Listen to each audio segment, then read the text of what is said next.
Buenas. Mi moto. Buenas noches, ¿cómo andan? ¿Qué dicen? ¿Todo bien? Gracias por estar, ¿eh? ¡Hey! ¿Cómo le va, Bárbaro? ¿Bien? Bien, muy bien. Bien. Yo lo quiero con una botella de whisky, Bárbaro, ahí, está haciendo así. ¿Eh? Un habano. Un habano también. 1,5 litros. Mira, en el programa quiero poner un bar y una peluquería también. ¿Viste que los políticos vienen todos con... Sí, con las uñas, todo, sí. Bueno, gracias por estar del otro lado. La verdad que hoy vamos a estar hablando de todo y del dragón, por supuesto. Éramos pocos y llegó un dragón. Yo no sé si había algo o no había nada. Hablemos del mal gusto también. Sí. Horrible. Correcto. El kitsch. Bueno.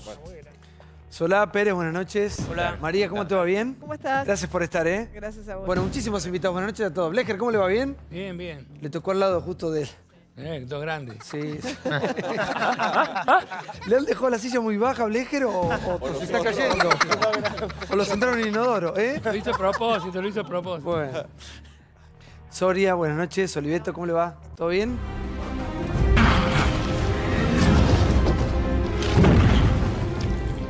El dragón y la caja de Pandora. La justicia allanó una propiedad de Walter Carbone, exdirector general de administración de Daniel Scioli durante su gobernación. Se encontró con un hallazgo cinematográfico. En un allanamiento realizado en un country de Berazategui a la casa de Walter Carbone, un exfuncionario del gobierno de Daniel Scioli, trabajaba en el área del Tesoro en la provincia de Buenos Aires. Lo que se encontró es una caja fuerte que toma ribetes casi artísticos, podríamos decir, porque el lugar en el que encontraron fue en el patio de la casa, del Country Abril, dentro de un dragón. Es una caja de seguridad, una caja fuerte enorme. Lo que estamos nosotros denunciando era que había 5 cajas negras en la provincia de Buenos Aires. Carbone era quien autorizaba los pagos. Vamos a ver qué pasa, todo dentro de nuestra causa, que es la causa iniciada por Carrió en mayo. Hay varias cajas negras que pedimos que se investiguen. IOMA, vaciamiento, Aguas de Buenos Aires, vaciamiento. Lo que pedimos es que se analicen todas esas cajas, ese dinero, y el juez está investigando.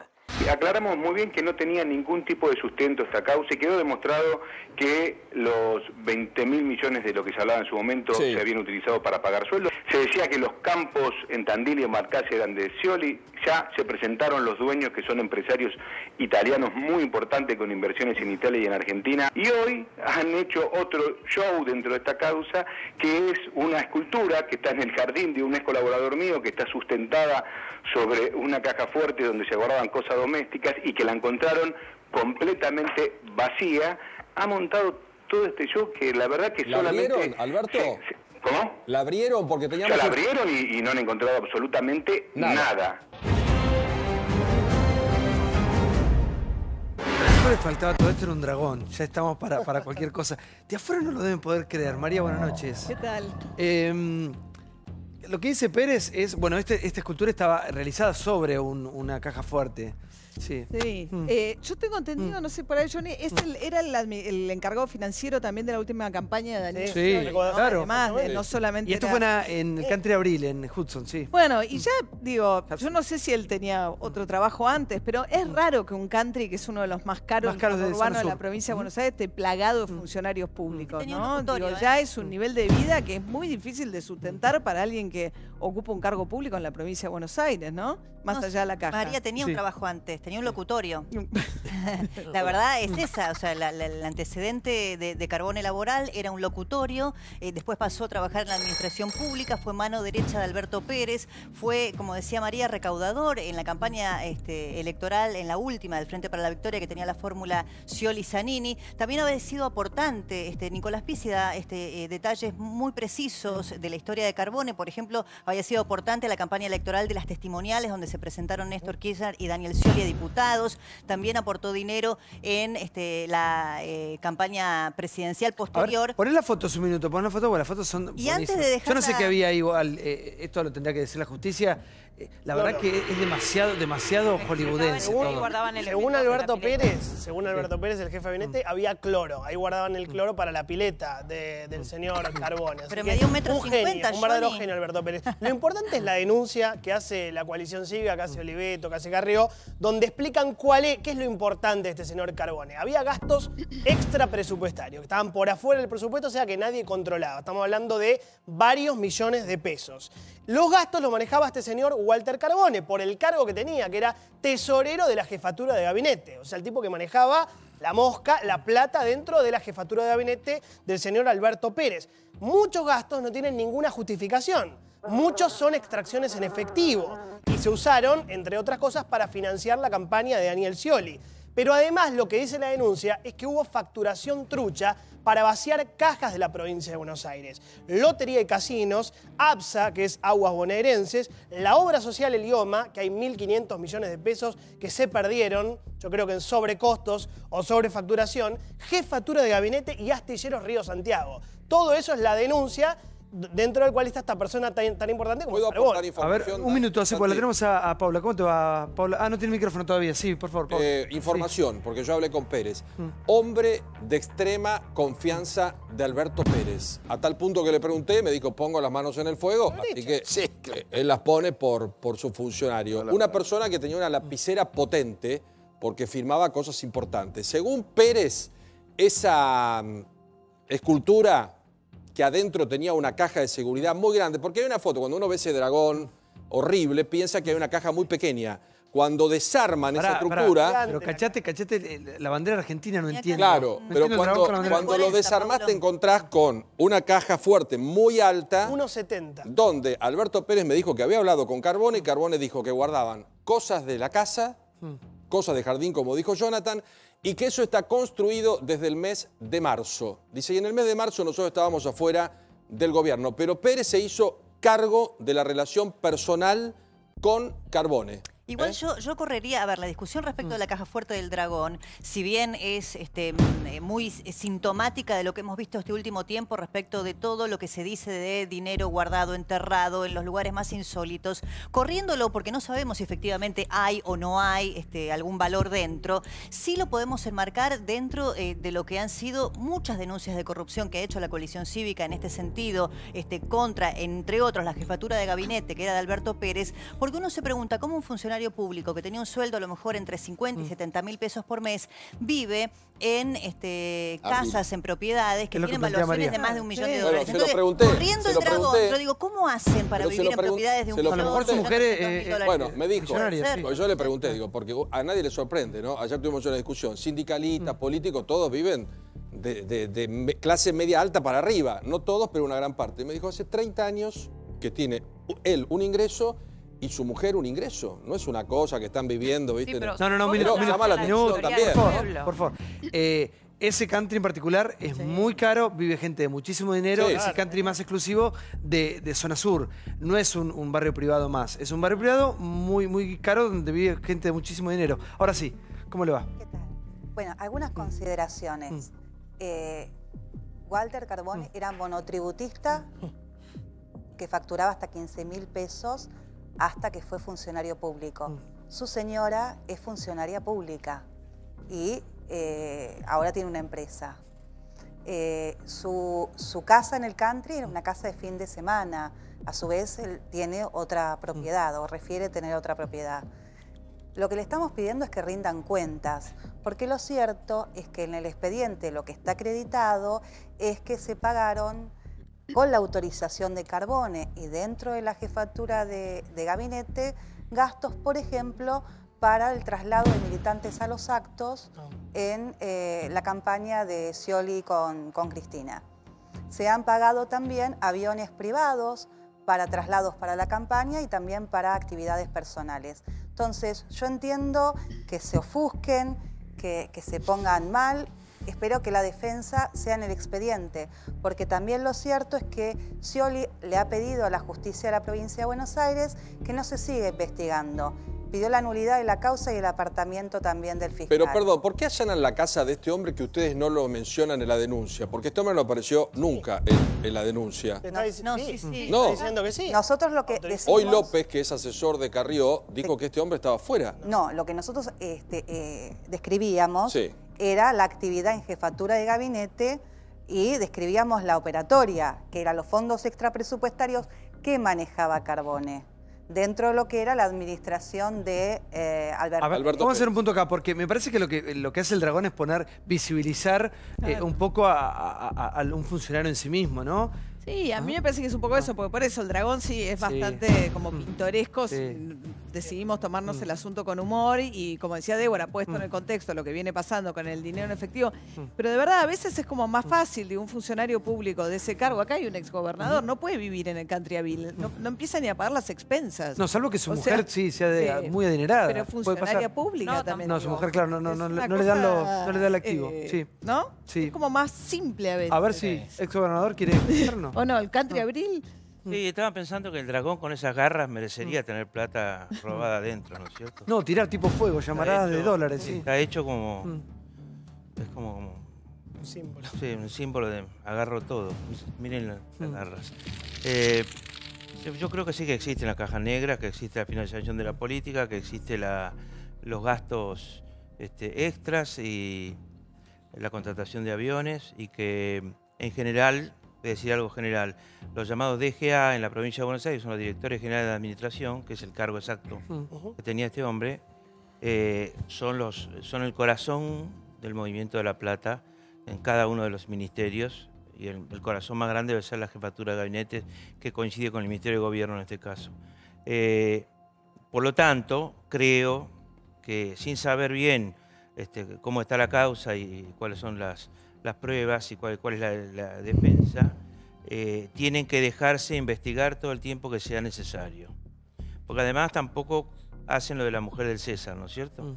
En cuanto pueden, muchos se compran una casa grande, un auto inmenso, etc. Entonces, bueno, que se jodan, que los investiguen hasta... ¿Cuándo va a venir el blanqueo de la política? Yo creo que el tema de la declaración jurada es un punto clave, que debería ser universal, no para todos. ¿Cuándo vamos a llegar a este punto que seamos todos iguales? Veo cosas notables. Por ejemplo, en la declaración jurada hay gente que pone el valor fiscal. El valor fiscal de una casa, de un terreno, es muchas veces muy bajo. Otra vez se pone lo que se llama el precio de referencia, que en el caso de la provincia de Buenos Aires lo establece ARBA, que se parece mucho al valor venal. Si la Argentina está en depresión o en recesión económica como está en este momento, el valor venal suele ser más bajo que el precio de referencia porque es difícil vender en algunos lugares, algunas cosas. Pero yo veo declaraciones juradas de tipos que pusieron un precio y declaraciones de otros que pusieron un precio irrisorio y conviven las declaraciones juradas y se comparan entre sí además. Pero en provincia de Buenos Aires no había declaraciones juradas de bienes públicas. Bueno, yo hago declaración jurada hace muchos años y como diputado y como gobernador he hecho declaraciones juradas y como secretario de Agricultura he hecho declaraciones juradas. Pero como diputado y buscaba nacional, siempre acercarme al valor venal. Para que no dijeran cómo, sola tiene un auto de 12.000 pesos. Pero López tenía declaración jurada. No. Recién ahora en la provincia de Buenos Aires no existía el régimen de declaración jurada. Un funcionario público nacional. La provincia de Buenos Aires tiene como deuda que ahora comienza a tratar. No había declaración jurada de funcionarios públicos. No hay una ley de financiamiento de la política en la provincia de Buenos Aires. O sea, que tiene un déficit en materia institucional muy grave. Lo otro que digo es, hay que mirar lo que pasó en la provincia de Buenos Aires en los últimos años, porque el deterioro de la provincia es enorme y paralelamente el enriquecimiento de los funcionarios que administraron la provincia de Buenos Aires es enorme también. Entonces, yo cuando entraba recién, Paula me decía, ¿te acordás aquello que denunciábamos en el 2008? En aquel momento, en la denuncia de asociación ilícita, parecía para muchos algo ridículo, improbable, etc. Hoy está absolutamente, yo creo que comprobado que hubo una asociación ilícita que gobernó Argentina con un proceso de cartelización, de obra pública, de sobreprecio y de enriquecimiento de las cabezas de los que administraban la Argentina. Yo seguiría con atención entonces lo que han denunciado ahora. Yo no participé de esta denuncia porque la provincia de Buenos Aires, lo que sí tengo claro como dato es la mayoría de los funcionarios de la provincia de Buenos Aires, las cabezas de los que administraban la provincia de Buenos Aires, están absolutamente enriquecidos, insisto, en una provincia que se ha pauperizado en los últimos años. ¿Cómo le va, Bárbaro? Lo escucho, por favor. Yo fui diputado en el 73, no existía una denuncia de corrupción.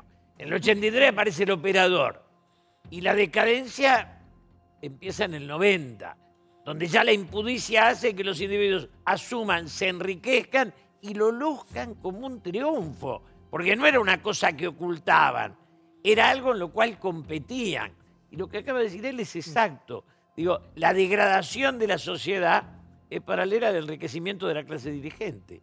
Son dos cosas que están combinadas. Ahora, el hecho de que nunca imaginaron que iba a haber un momento como este, donde se lo juzgue, es lo peor, ¿no? Ellos creyeron... ¿Nadie imaginó este escenario? No, claro, los tipos creían que el triunfo seguía, que los jueces lo manejaban ellos y que podían... Digo, no tenían vergüenza, porque el... Igual esto no es de un solo partido político. No, no, no. El sistema funciona así. No, es un sistema. Claro. Digo, con Alfonsín empieza al final. Con Menem se exacerba porque en alguna medida el triunfador es el vivo. Y el vivo es el que se enriquece. Punto. La política no era el que escribía, el que pensaba. No le encontraron una biblioteca a nadie. Bueno, a Lázaro le encontraron que había comprado unos libros. Pero...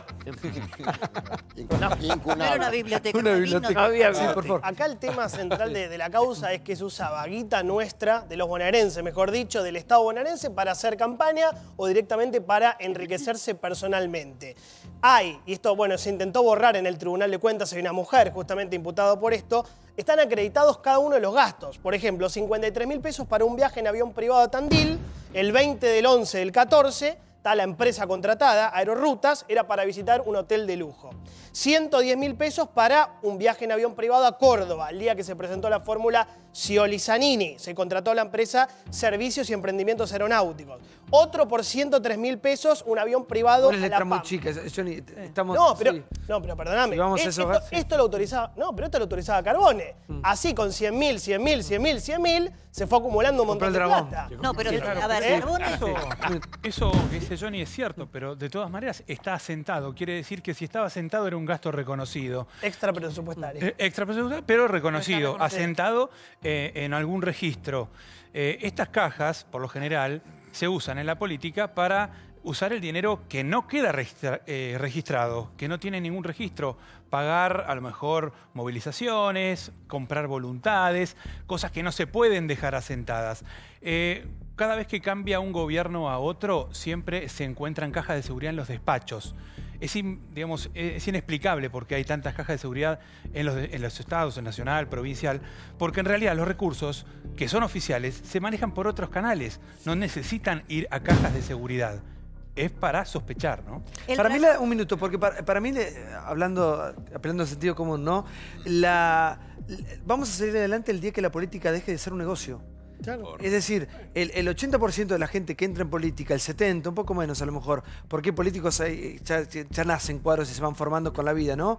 Yo conozco gente que ha militado desde que yo tengo uso de razón y que lo siente y lo vibra.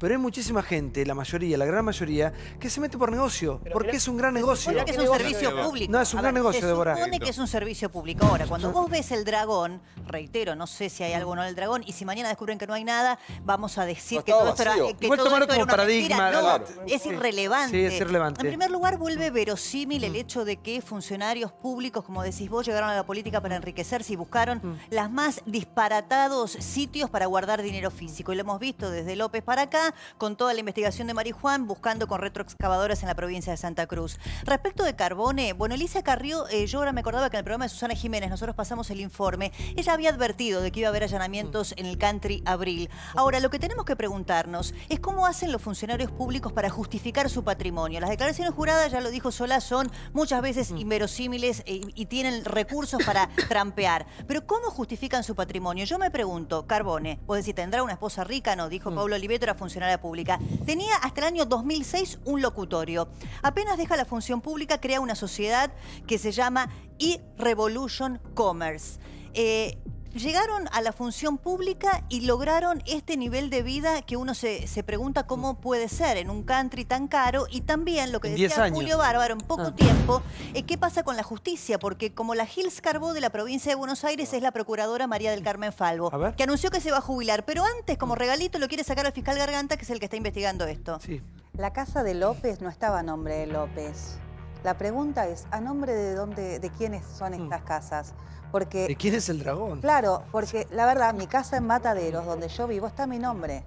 El que tiene que ocultar, vos les haces un informe de dominio y no tiene propiedades a su nombre, pero viven como ricos. Igual, yo te voy a decir una cosa. Hoy con el entrecruzamiento de datos que hay, es tan fácil saber lo que hace cada persona con su dinero, ¿no? Por eso no hay que...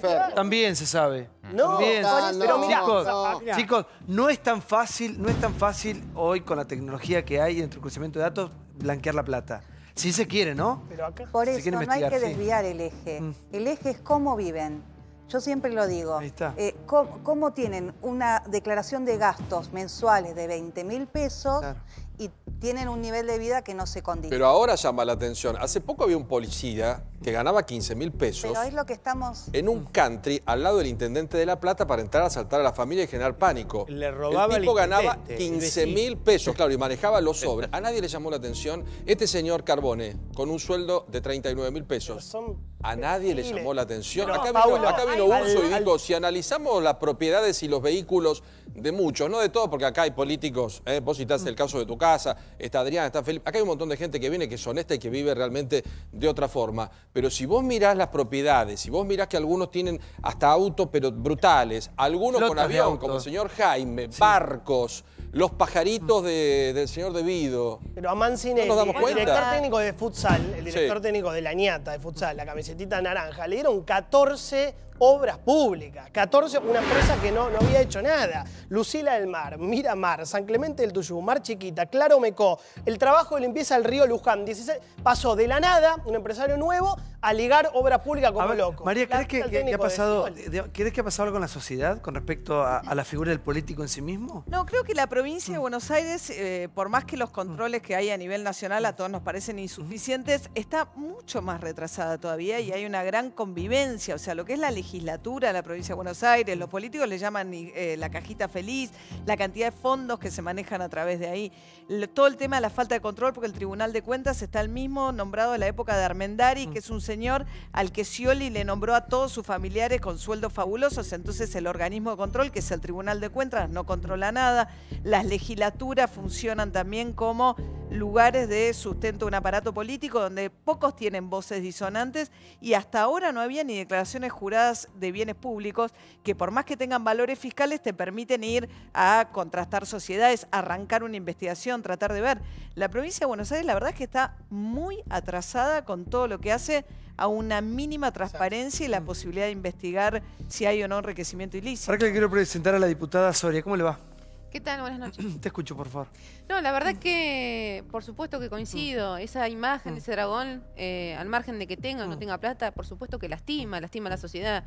Pero tampoco me quedaría en el discurso de que, como dicen, no, bueno, fueron los que venían, los que estaban. Porque, a ver, hoy Bujaile, que está tan en tema por el tema del verdurazo, Bujaile tiene 20.000 hectáreas que no declaró. Así que, bueno, la declaración jurada me parece que en algunos casos viene bastante flojita. ¿Cómo 20.000 hectáreas que no 20.000 hectáreas en Formosa que no están declaradas. ¿En serio? ¿20.000? 20.000 hectáreas en Formosa que no están declaradas. declaradas. Nunca le vamos a preguntar. Bueno, a ver, ¿alguien? La verdad que es muy interesante porque tanto que hoy reclamaban los vendedores de verdura, tierras, bueno, ahí tienen Es que esto tiene que ser para todos. A mí no importa si es un exolista o digamos, el que sea. Yo lo que celebro, por ejemplo, en el caso de mi provincia, un diario que es el más importante de mi provincia, cada año que los diputados, los senadores, tienen que ingresar el nuevo mandato, publican las declaraciones juradas.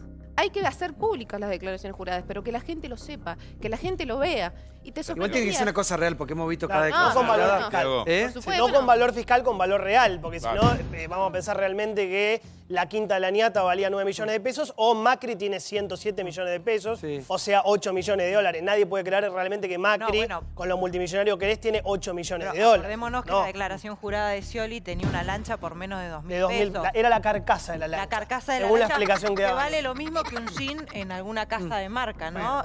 Son valores digamos, no es solamente la presentación de la declaración jurada, que el gobernador se había negado a presentarla hasta el último momento de campaña, sino que también los números cierren, digamos, se presentan papeles que, una, no cierran para nada, dos, ocultan ATCAFE, Roscol, pero ¿sabes qué? Otra, después hace un punto, por favor. controla. Somos todos cómplices de esto, porque cuando pasó lo de Scioli, la declaración jurada, o así mismo lo de Macri, se lo dijimos. Sí, pero la sociedad no fue un vos sabés reclamo que acá estaba Karina Rabolini, el día, estábamos en campaña, y le preguntamos, le dijimos, Karina, ¿realmente la ñata vale 9 millones de pesos? Y bueno, que nos invitaba a ver la ñata, la verdad, no nos interesaba ver la ñata. Era que no cerraba por ningún lado la cantidad de metros cuadrados que estaban frente al río con ese dinero. Por eso digo, para todos, no para Scioli. Hay que empezar a declarar no con valores fiscales, sino con valores reales. Busi, buenas noches. Buenas noches, amigazo. A ver, lo escucho. Hay que ponerse también un poco en cómo la sociedad está viendo este proceso.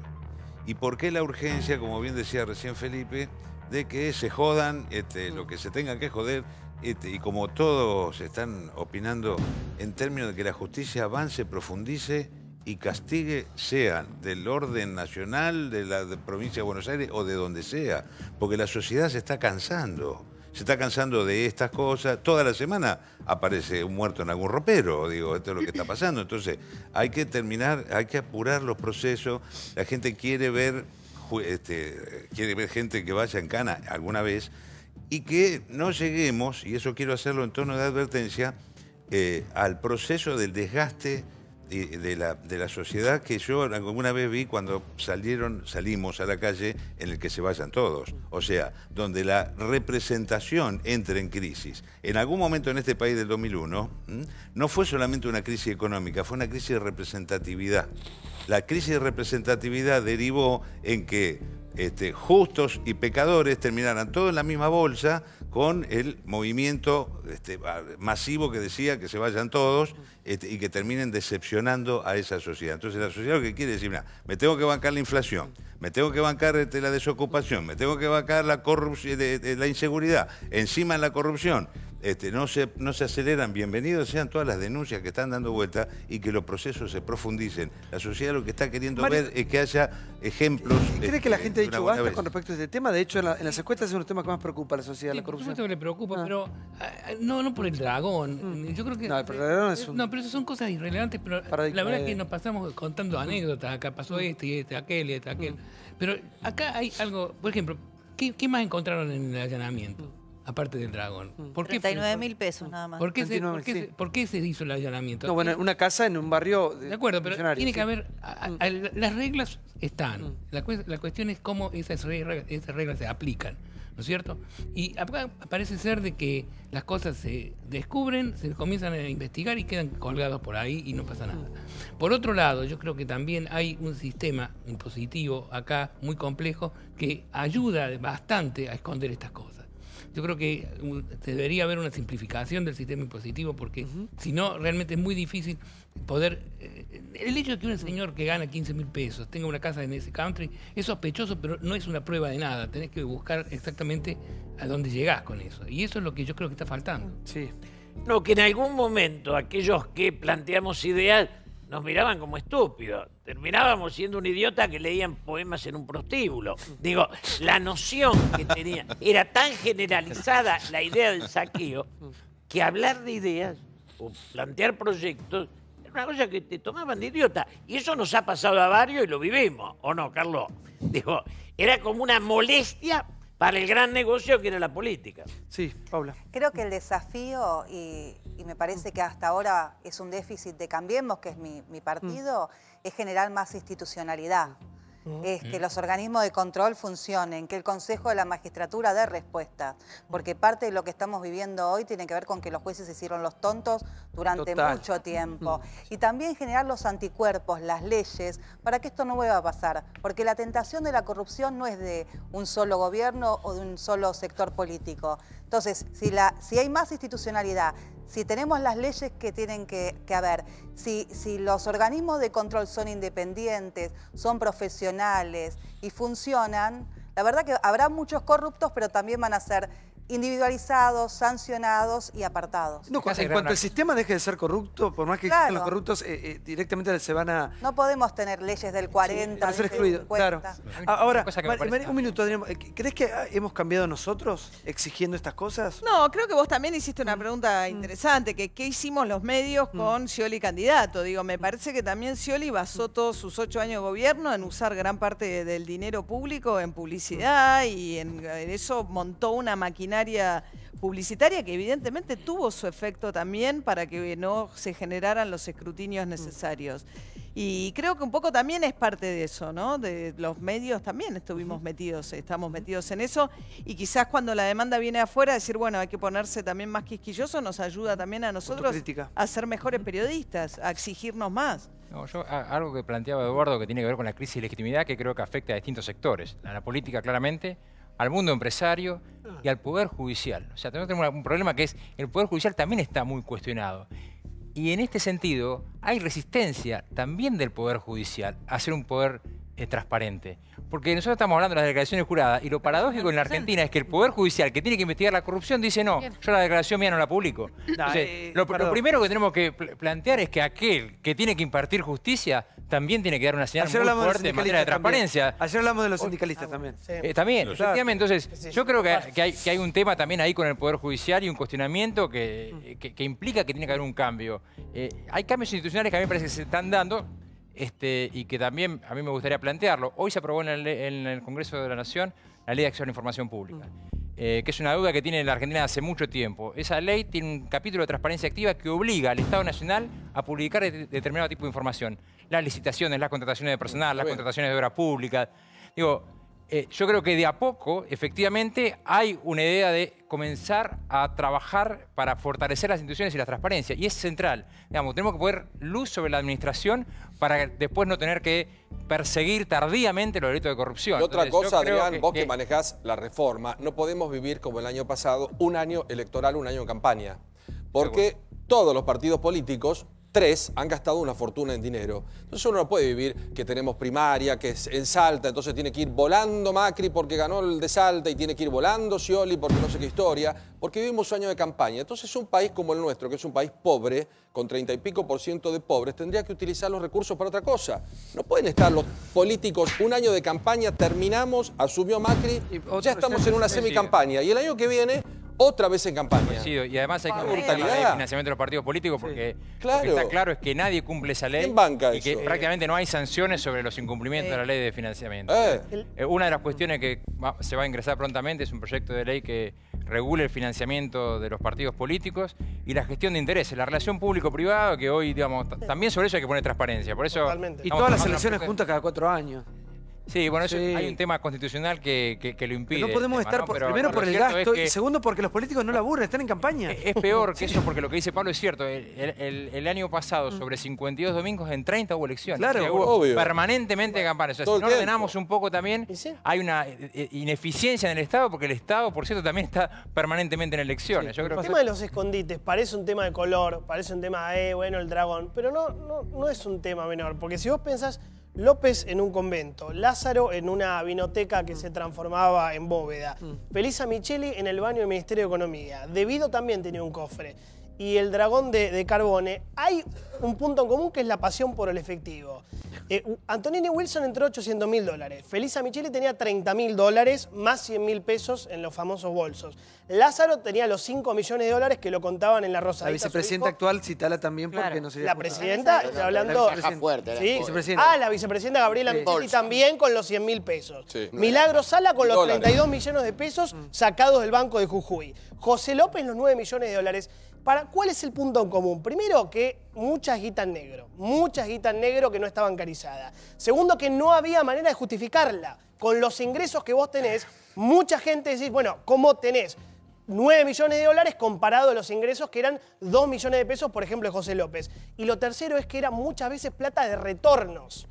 En los que te enumeré recién, sobre todo Felisa Micheli, Lázaro Báez y José López, eran plata de retorno. Entonces habría que ver si la plata de Walter Carbone no era plata propia o era plata de retorno. Sí, mirá, se pueden agregar pocas cosas. Una es depurar el sistema de proveedores en la provincia de Buenos Aires, que es patológico. Llega el punto en el cual se sigue comprando leche, o se siguió comprando leche, con los mismos estándares de la crisis de 2001, porque les convenían los que vendían la leche cara, y en vez de tomar los informes del Ministerio de Acción Social de la provincia, se tomaban las necesidades de los proveedores y los arreglos con los funcionarios. Pero esto es un aspecto. El otro es el efecto imitación que producen la gente, porque esto no es una anécdota, y yo en eso discrepo con Mario Blecher, no es una anécdota que la gente naturalice el jardinero o el dirigente político, que su líder político vive en el country Abril, al lado de empresarios privados riquísimos, porque entonces terminamos creyendo que la única manera de llegar a la política es lamiéndole las botas a tipos que viven con un desparpajo total y sin poder justificarlo. Entonces, me parece que en algún momento tenemos que parar y decir, esto es ridículo. Que los comisarios tengan la plata que tienen es ridículo. Que los funcionarios políticos manejen ese dinero es ridículo. En algún momento, aunque los medios podamos hacer solamente un poco ruido, hay que hacerlo.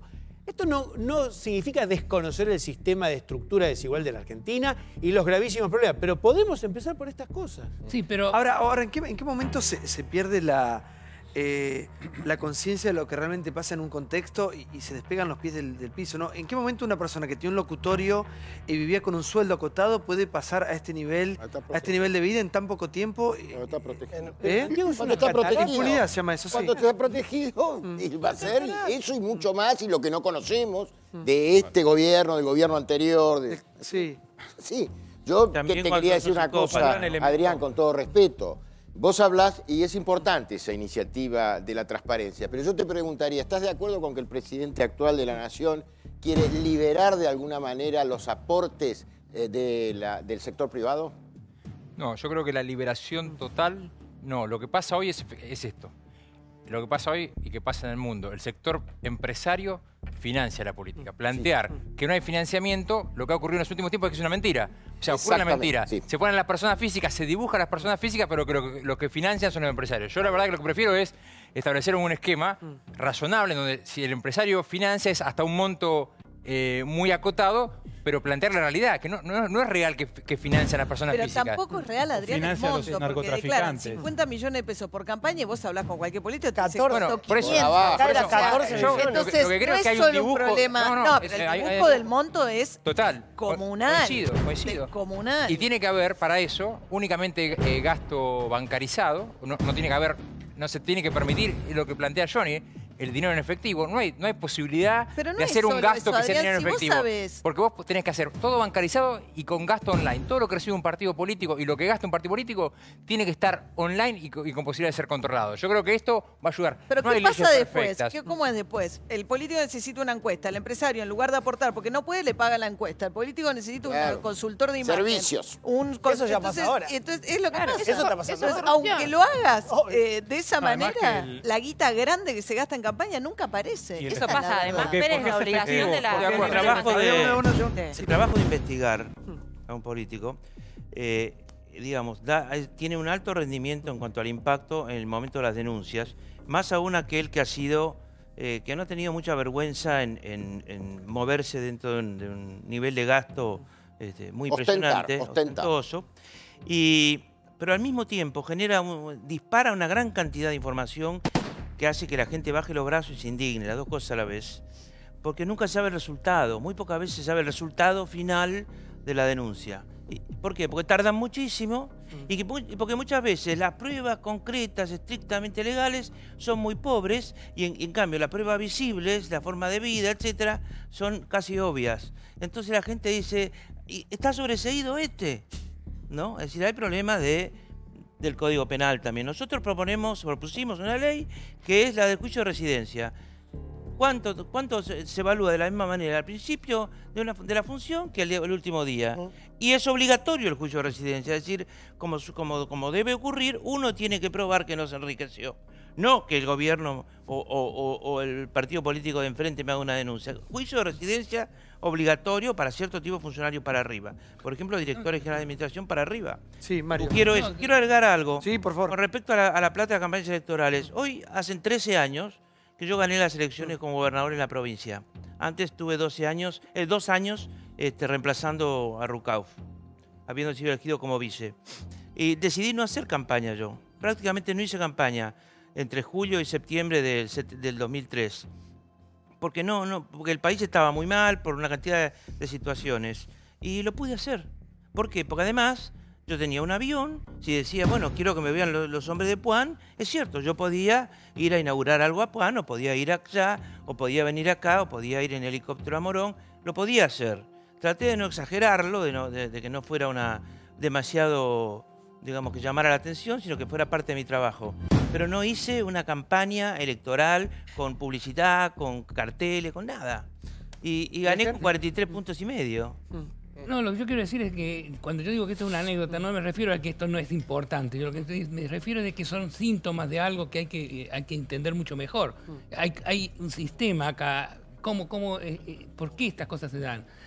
si no nos quedamos solamente con esto, y un poco lo que dijo Felipe, al final no sabemos hacia dónde va, cuándo termina el proceso, cómo se lleva el proceso. Y estamos confundiendo dos cosas. Estamos confundiendo la utilización de fondos para campañas políticas del que está en el gobierno y la utilización de fondos para enriquecerse personalmente. Y yo creo que son dos cosas distintas. Y creo que hay que analizarlas diferentes. ¿no? Sí. No, son etapas. La etapa de los 90, enriquecerse, nadie lo acusaba a nadie. Y bueno, una etapa donde esto estaba como instalado. Ahora recién estamos siendo más meticulosos. Porque nos dimos cuenta de lo que pasa. Claro. Claro, y exigiéndole a la política. Entonces, la mirada de la sociedad es la única que puede transparentar la política. Más que las leyes. Si la sociedad está atenta y realmente busca... Es decir, el Pepe Mujica en Uruguay no podría también ser parte de una historia nuestra. O para nosotros eso nos parecería falso. Me parece que en la medida en que la sociedad observe, la sociedad va a depurar. Bueno, pero el gobierno de Macri con el tema aporte de campaña, por lo menos para mí empezó con el pie izquierdo. Porque si vos mirás, tenés casi 3 millones de pesos en aportes de empresas contratistas de la ciudad de Buenos Aires. Y eso está expresamente prohibido en la ley de campaña electoral. Por ejemplo, tenés empresas de seguridad privada que son contratistas del gobierno de la ciudad de Buenos Aires, de cuando Macri era alcalde, jefe de gobierno, Briefing Security, Murata, Berini Security, Fusion, que tenían a cargo y tienen a cargo la vigilancia de diferentes edificios públicos de la ciudad. Después tenés empresas de higiene urbana, Econovo, por ejemplo, que produce camiones de residuos que pasan por la capital federal levantando la basura y aportaron a la campaña de Mauricio Macri presidente. Eso no está bueno y problema con la es ilegal. Paula. Se le pasó a los fines de corrupción. Por favor, le pasó a Laura. Eso está muy mal, porque quienes competimos contra Macri en una interna de Cambiemos era sumamente desigual. Lilita no acepta financiamiento de campaña de ningún tipo, ¿Y cómo se financia? Empresario. Lo financiamos nosotros, pedimos créditos y la verdad que sale nada la campaña de ella. Si vos ves, era abrumadora, ella tenía 2 carteles y nosotros los llamábamos Los Fantásticos, entonces cuando los ponían pasábamos con el auto para verlos, pues sabíamos que iba a durar 2, 3 días. Es una elección, pero es una elección donde si el Estado no te ayuda a financiar la campaña, se ha cambiado en la última etapa del gobierno de Cristina, por lo menos te financian las boletas, porque antes, y Adrián lo sabe, hacíamos... Los espacios de televisión. De todo, no, para boletas, claro. Para tener boletas, los militantes nuestros repartían con los autos para que llegaran a los distintos distritos electorales. En la provincia de Buenos Aires, en muchos lugares no hubo boleta de Carrió, porque no se llegó a distribuir. Entonces, bueno, es importante la reforma política y dejar las cosas en claro, porque si no, pueden competir los ricos, los que aceptan financiamiento espurios o los que vienen de los partidos tradicionales. Y eso no es bueno para la política. Ahora, no es solo un tema de dinero, dinero, Paula. Una cosa que me parece importante. Sí, Adrián. Hay un tema que es... ¿Por qué hay que gastar tanto en campaña? Y esto tiene que estar en debate, porque el 90%... Quieren ganar, Adrián, todos quieren ganar. Pero te digo esto, el 90% de lo que se gastaba, o 80% de lo que se gastaba en una campaña electoral, era publicidad audiovisual. En el año 2009 vino una ley que dijo, mire, vamos a garantizar la publicidad audiovisual a todos los partidos políticos. Y hacen esos y ahora gastan lo mismo que gastaban con la publicidad garantizada por el Estado. Entonces... No sé si hay necesidad de gastar tanta plata en campaña. Hay que cuestionarse. ¿Por qué hay que gastar tanta plata en campaña? Porque, en definitiva... Eso excede el spot, Adrián. Hay que llegar a los lugares, hay que estar con la gente. O sea, mira, yo vengo de un pueblito muy chiquito y de toda la vida lo veía. A mí me impresionaba los días previos a las elecciones y uno veía cómo se repartían chapa, colchones. Y eso pasa hasta el día de hoy.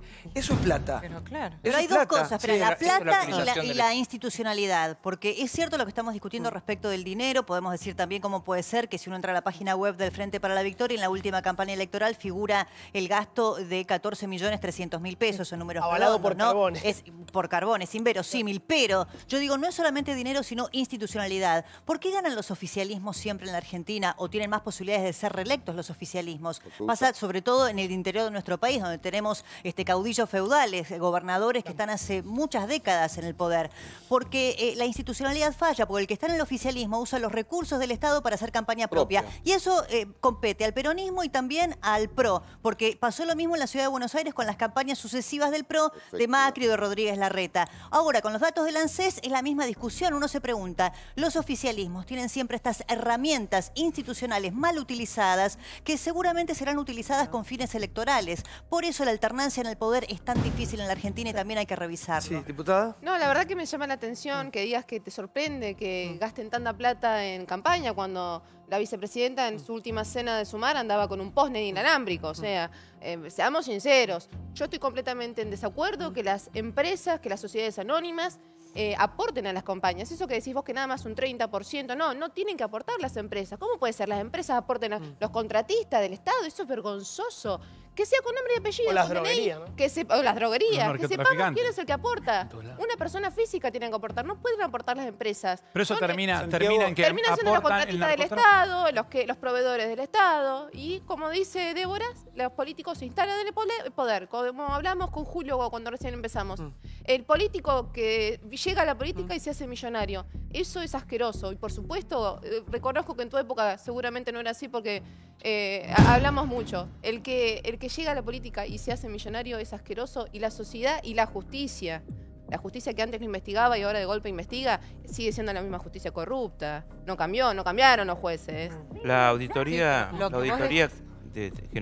auditoría de la Nación, que depende del Congreso, a cada rato ha hecho en el gobierno anterior, y espero que lo haga también este gobierno si es necesario, denuncias fuertes.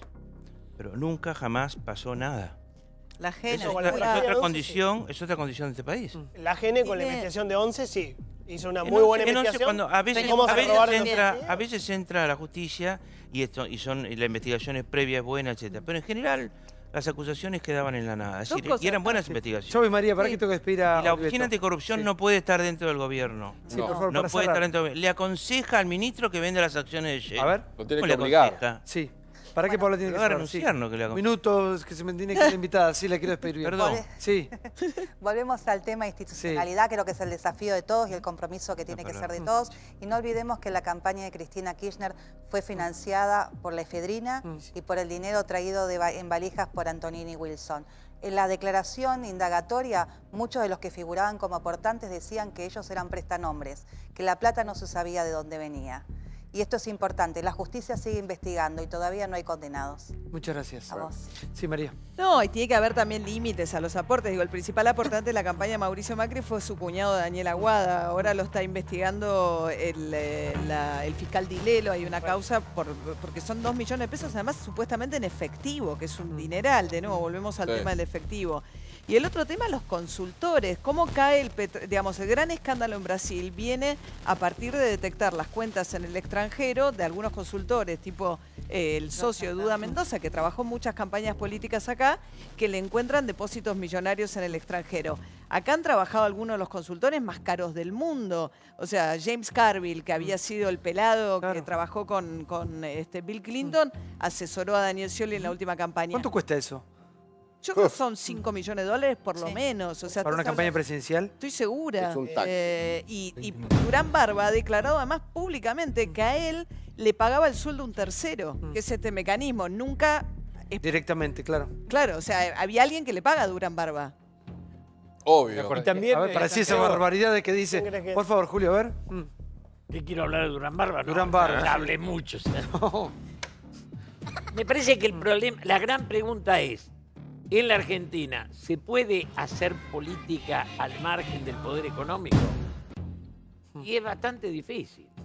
Digo, es como que el poder económico tiene una fortaleza tal que solo pasan aquellos que están relacionados a esa estructura.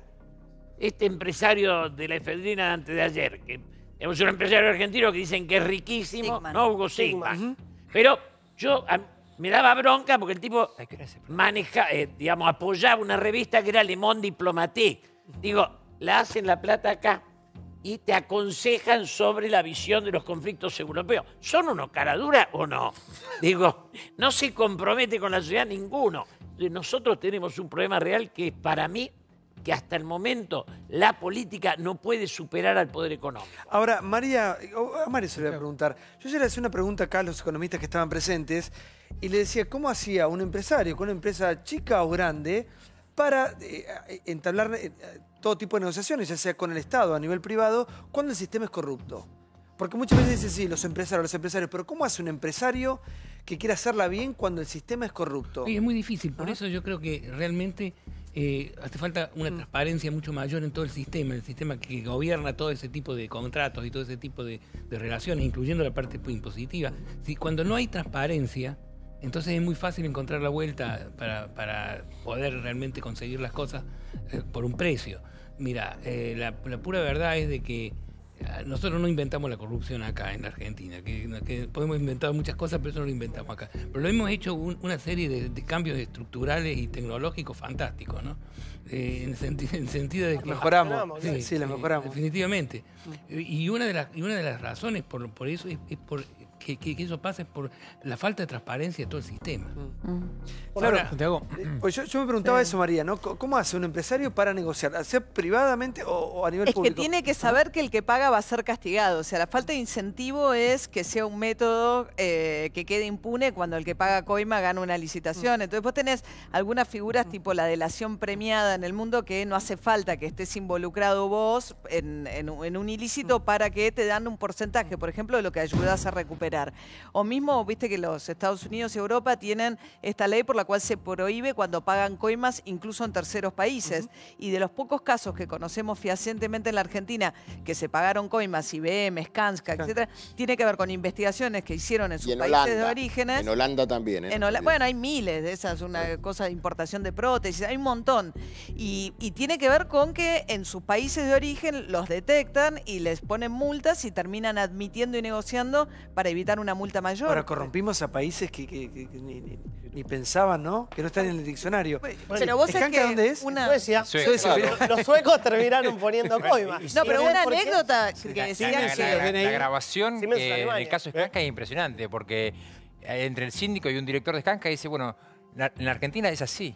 Y si no, no contratamos. O sea, o pagamos la coima o no contratamos. Un día hablando... Y lo peor es que la justicia dijo que esa grabación no tenía validez y que no servía.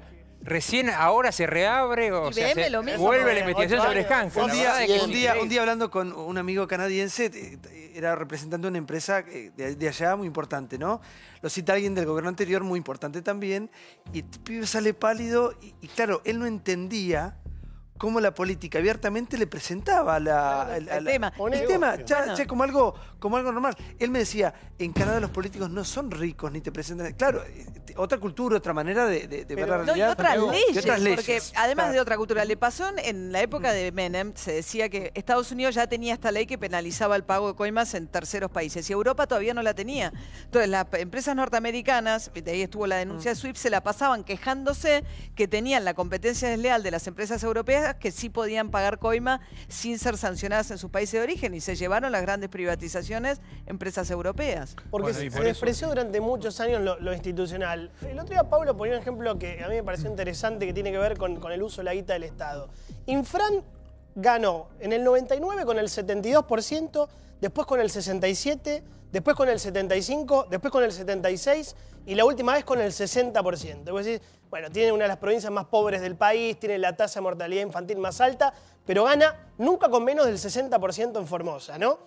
Bueno, acá hay un hecho fundamental que tenemos que entender, que es el desprecio por lo institucional.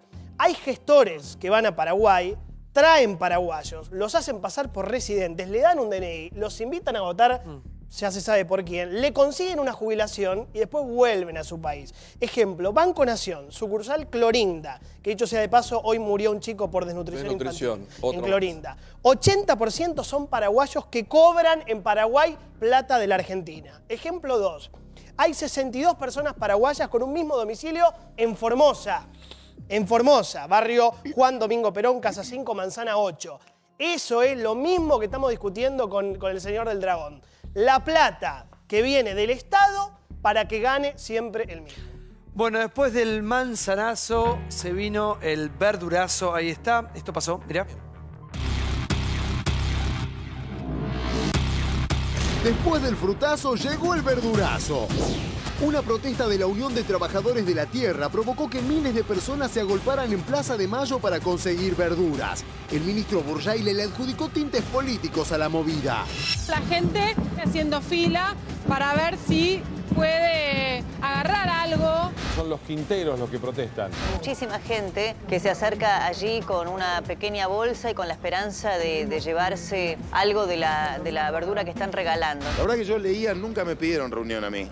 Leía los motivos por los cuales venían.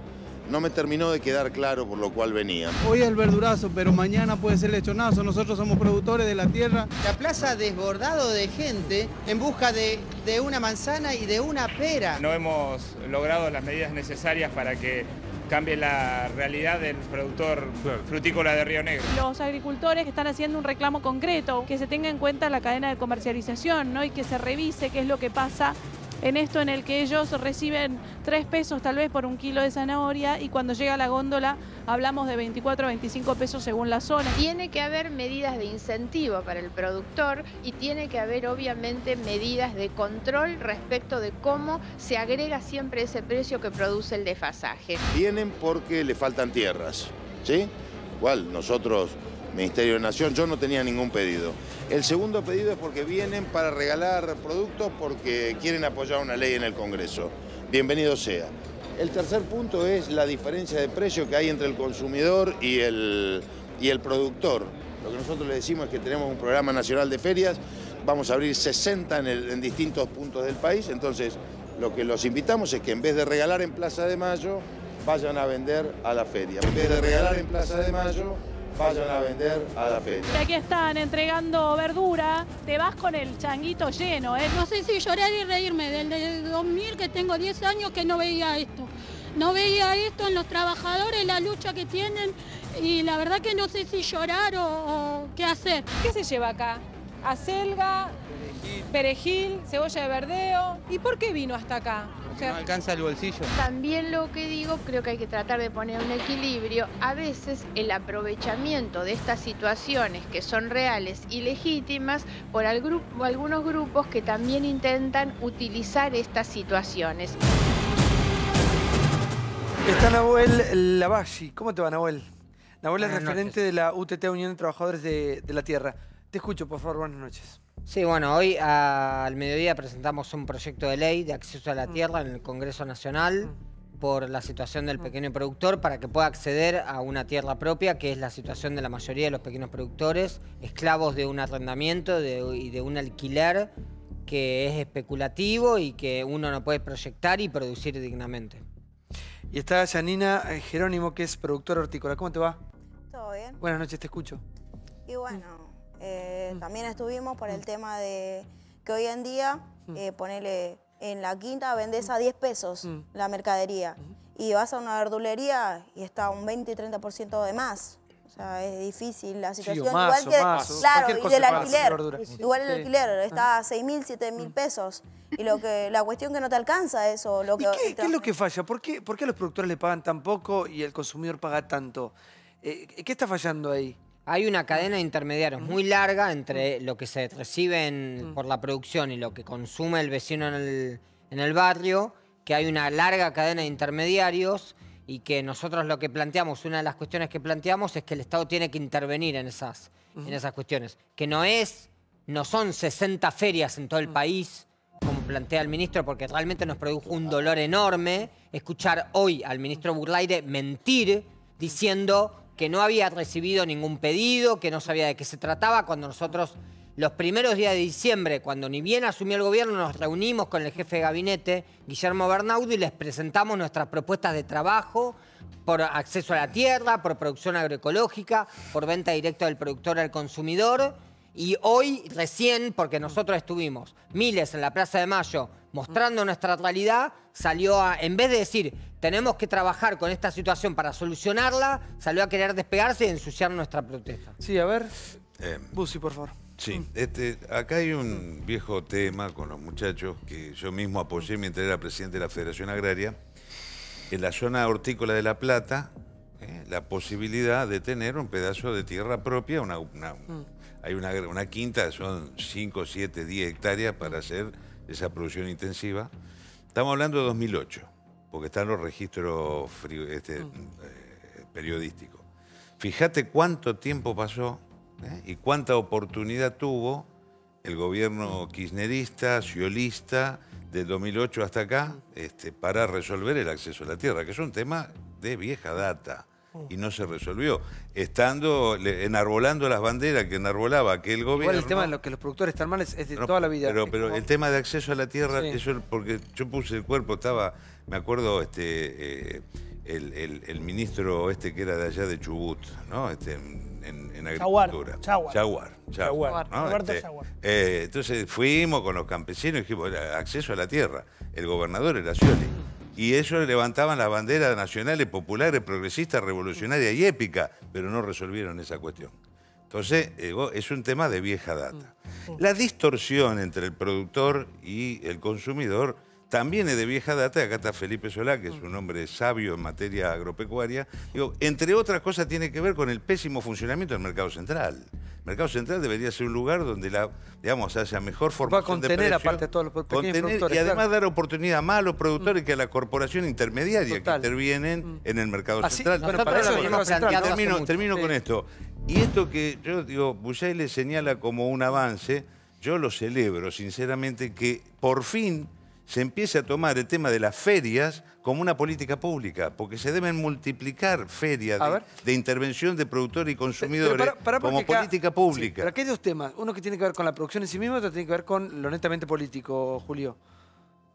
Sí, esto fue un hecho político también hoy. Me parece que hay dos cosas. El debate del acceso a la tierra en un país capitalista es una discusión larga. Sí. Larguísima. Larguísima. Sí.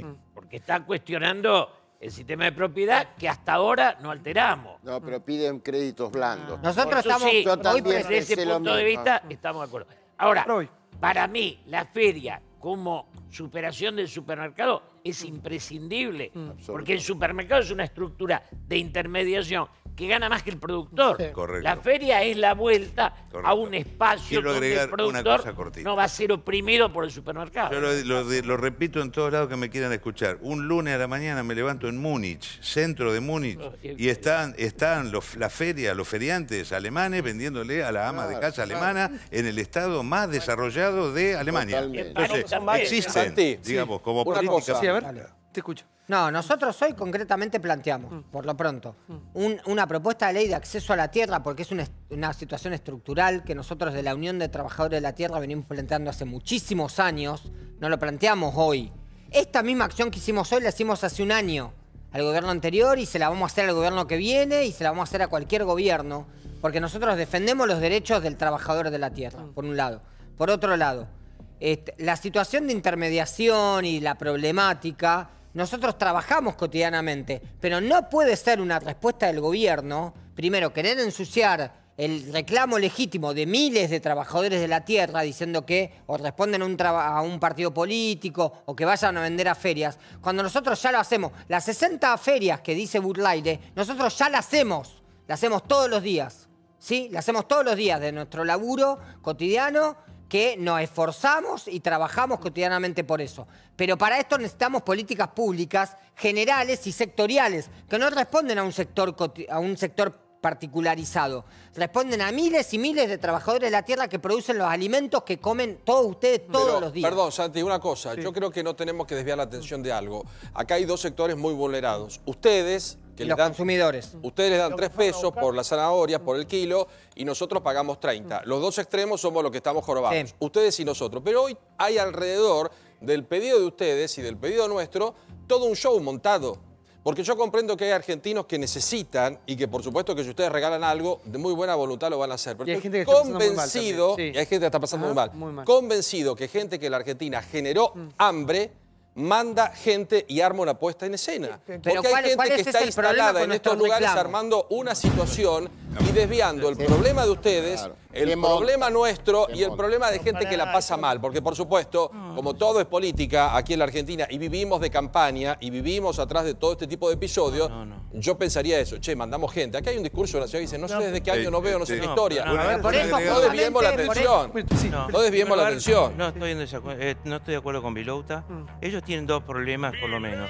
El más grave es el acceso a la tierra. El más difícil, el más grave, el más costoso y el que más le duele porque tiene que pagar los alquileres que deben estar en competencia con la presión para vivir, la presión para... De los countries. Claro. Y ese es el problema central. Sí, de todas maneras, ellos son agredidos por Bullaire, que los patotea y les dice, no vinieron, no me interesan, etc. Habla como si no le interesara ese tema. Jamás hablaría así Bullaire de cualquiera de las agrupaciones de productores de Pampeana, ¿no es cierto? No se animaría a hacer guapo con ellos porque sabe que el poder de fuego de los otros lo puede liquidar. Y decir, las 60 ferias que vamos a hacer es una compadrada con algo que no se hizo, con algo que va a hacer. Yo sí creo en las ferias también. Yo creo que las ferias resuelven muchas veces el problema del que tiene que pagar menos y del que tiene que cobrar un poco más de lo que le están pagando, de los dos. ¿No es cierto? Para cortar la distancia. Y que las ferias tienen que ser locales. Cortar la distancia, sí, pero el tono lo que no tiene evidentemente el gobierno de Macri ni le interesa control de calle, ¿no? No porque no va a ocupar esos espacios. ¿Dónde fue hace un año la protesta de ustedes? Está en el ministerio, hicimos una movilización del Congreso donde entregamos la propuesta y fuimos a la Plaza de Mayo, exactamente. ¿Qué pasó cuando fueron a repartir en Plaza de Mayo? Fuimos repartiendo por todos lados y no hubo la competencia mediática que hubo hoy. Pero no repartieron en Plaza de Mayo. Fuimos repartiendo desde Congreso hasta Plaza de Mayo. Yo creo que es un reclamo súper legítimo. Quiero entender cómo se portaba el gobierno aquel y con ese reclamo. Y en Plaza de Mayo repartimos y el gobierno anterior no dio respuesta a la problemática de la tierra. Pero no repartieron así, no se pusieron en medio de la plaza a repartir. No pudieron. Sí, lo hicimos. ¿Y había toda esta gente? No había toda esta gente. Ahí está, ahí quiero opinar. Y cualquiera lo puede buscar en internet. Sí, por favor. Yo digo, son dos temas acá. Uno, el tema político que plantea Vilouta, que es lo que le dice el gobierno a ellos, no es la verdad, es lo que le dice el gobierno, tomémoslo con pinzas. El gobierno dice, esto es una protesta política impulsada por Emilio Pérsico, que era ex subsecretario de Agricultura Familiar. No creo que sea verdad o mentira, es lo que dice el gobierno, así que a tomarlo con pinzas. Lo segundo es el verdadero tema de fondo, que es la diferencia entre origen y fondo, y entre origen y góndola. Zanahoria, 427%. Acelga, 263%. Pensemos por qué. Bueno, tenés el Estado que se lleva una carga importante en impuestos. El transporte y la logística, que veo que es un tema que no pero ellos estamos están más con el tema del acceso a la tierra. No, está bien, ellos pero, tienen que pagar, no tienen la posibilidad de sacar un crédito, están compitiendo con el ellos también plantean el tema de la cadena de valor. No, ellos plantean los dos temas, si no me equivoco. Nosotros planteamos una transformación del modelo integral, pero hoy concretamente presentamos un proyecto de ley que también se lo enviamos a diputados del PRO, se lo enviamos a diputados del Frente Renovador, al Frente para el Victoria, al Partido de los Trabajadores, a diputados del PRO, a todas las fuerzas políticas le enviamos un proyecto de ley y hoy a las 11 de la mañana en el Congreso dijimos, ¿qué diputado quiere avanzar con esto para que todos los compañeros de tierra tengan acceso a la tierra mediante créditos blandos? Y algunos bajaron y otros no. Pero vamos a hacer hincapié en eso. Vamos a hacer hincapié en eso. Lo que ustedes quieren es acceder a su tierra a través de un crédito. Sí. Obviamente. Es lo que quieren que le permite para poder, digamos, competir con lo suyo y tener su propia tierra y además, a pagar a futuro, proyectar la vida, la vida. Se viven en casillas de madera totalmente precarias. Y todas las verduras que ustedes ven ahí, que se comen todos los días, se producen y se viven en condiciones de total marginalidad y exclusión. Y eso hay que transformar. Y eso es lo que el ministro tendría que haber puesto sobre la mesa y ponerse a discutir y ponerse a disposición para discutir. Pero aparte, ¿sabes que lo interesante que plantea él? Ellos lo que piden es, de alguna manera, que los ayude y los contenga el Estado para poder trabajar, para poder producir. Lo que el crédito, por supuesto. Sí, a ver. Yo creo que hay dos cosas acá. Una son las condiciones del productor y otra es el problema de la intermediación. El problema de la intermediación se debe casi completamente a la falta de competencia en los distintos pasos, ¿no? Entonces creo que hay que promover la competencia. Hay sectores muy monopolísticos en ese sector. Y eso es lo que Pero no tenés política de comercio, Blecher. Este es el problema. Bueno, hay un funcionario, pero no hay política. Es lo que estoy diciendo. Por eso, bueno, pero es la declaración. Yo lo que digo es cuándo se empieza la acción.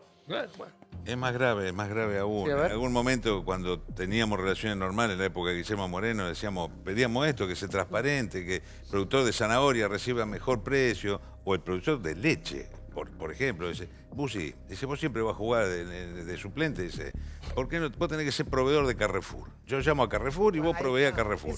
Por lo tanto, consolidás de que seamos rehenes de los grupos. Eso, que te paga 3 meses, además. Eso es lo que se tiene que modificar. Bueno, pero eso es política. Otro tema. Todo reclamo es justo. Lo que plantean los muchachos tiene un nivel de justicia inapelable. Como lo que plantearon los productores de manzana, es inapelable. Digamos, Ahí sí quiero rescatar lo de Bujaile cuando dice, va a haber 60 ferias, 600 ferias tiene que haber. Digamos, porque va en el sentido que necesitamos en todo caso. Y la otra cuestión es que yo hablé con mis amigos del Valle de Río Negro y Neuquén, María, y ahí estaban sorprendidos con la asistencia de gente. Ahí está la picardía, o en todo caso el operativo de quienes prestan colectivo de gente que viene del conurbano a buscar 2 kilos de manzana. Pero lo que y eso también pasó. Justo, pero hay mucho de puesta en escena. ¿Se entiende? Exactamente, se entiende. A mí lo que no me sorprende es la falta de sensibilidad que tiene el ministro. Claramente, ni siquiera los quiso atender y pidieron audiencia, porque me acaba de decir que pidieron audiencia. No los quisieron atender. Y la verdad, que me llama la atención, no me sorprende. Los 3 proyectos que presentamos en la Cámara de Diputados para atender la situación frutícola de mi provincia, ninguno de los 3 pudo ser tratado, porque el PRO no quiso dar quórum. En las comisiones de Agricultura íbamos a tratar proyectos de lechería y de cuando había mayorías automáticas, ¿por qué no lo trataron hace 3 años atrás, 4 años atrás, 2 años atrás? Ahí tampoco lo trataron. Es decir, banderas de épicas, transformadoras, revolucionarias, pero después chamullo. Contarle a Brujaile, que vos lo sabés bien, ferias hay en todo el país hace muchos años. Bien, como política pública debe ser parte de una política pública. En mi ciudad, déjame contarte, en mi ciudad, el Ministerio de Agricultura, Casa Miquela, vino a inaugurar una feria de horticultores que funciona perfecto y los horticultores venden su fruta. Y nosotros hace años le planteamos a Casa Miquela y a muchos más el proyecto de colonias agrícolas.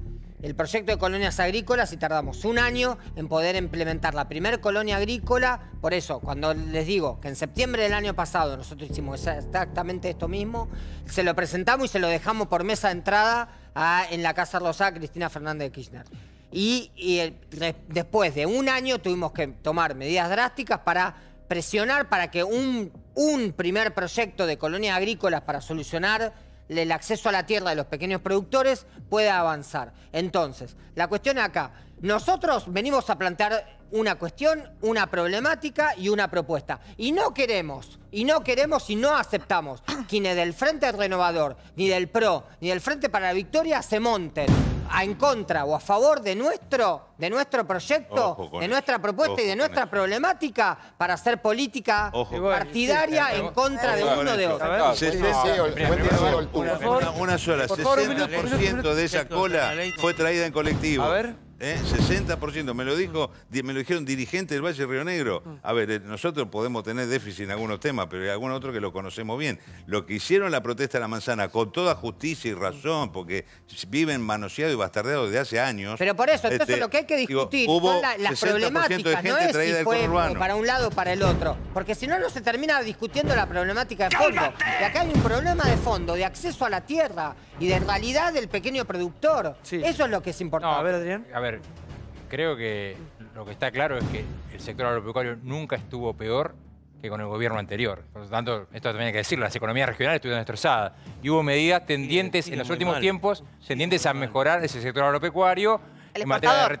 A mejorar el sector exportador. A mejorar el sector agropecuario. Pero lo que ya están haciendo un planteo que también me parece que eso no se ha resuelto y que es un tema que hay que tratar, que tiene que ver con la cadena de comercialización, que tiene que ver con la enorme diferencia que hay entre el productor y lo que termina comprando el consumidor. Sobre eso me parece que hay que trabajar fuertemente y eso es un tema Pero eso es justamente lo que el ministro no ha hecho. Lo tuvimos acá meses atrás cuando el sector lechero planteaba que necesitaba correrse de la producción de manteca hacia los quesos y dijo que en todo caso era un problema de privados que él no iba a intervenir.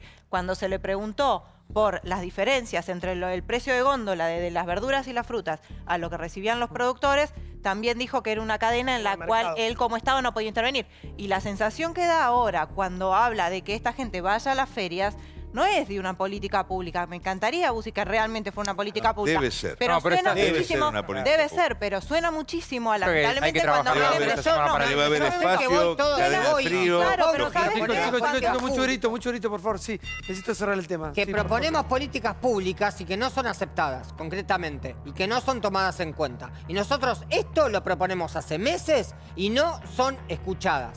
Entonces, hoy tenemos que ir y regalar 20.000 kilos de verdura en la Plaza de Mayo para que salgan todos los medios y para que la realidad del pequeño productor que vive en condiciones miserables y que toda la verdura y la comida que come el pueblo argentino está subsidiada por la vida miserable del trabajador de la tierra, no del patrón del dueño, del trabajador de la tierra, sea escuchada. Entonces, nosotros hoy presentamos un proyecto de ley y hace muchísimos años venimos presentando propuestas de políticas públicas de comercialización directa, de transición a la agroecología, de ferias locales, de un montón de cosas, y eso es lo que queremos dejar en claro. Muchas gracias, chicos, por haber estado. Muchas gracias, Busi, por habernos acompañado. Nos metemos directamente en un informe que tiene que ver con la Argentina bipolar. Mini Davos, País de las Maravillas o Miseria Absoluta. Dos visiones de un mismo hecho, mira. País bipolar. Argentina, tierra de las maravillas o costa pobre. Mini Davos abrió la polémica, mientras que para el gobierno el país se encuentra en las puertas del despegue, la oposición vislumbra un futuro oscuro. ¿Con qué vara medimos la realidad? Esto es una secuencia, como dijimos siempre, cada día un poco mejor. Este gobierno entiende que para poder distribuir necesita generar. Y para poder generar necesitamos las inversiones. La situación es insostenible, no se aguanta más. Hay que hablarle al pueblo, y ustedes tienen que hablar al pueblo. ¡De acá! In a world of investment opportunities, one stands out. Argentina.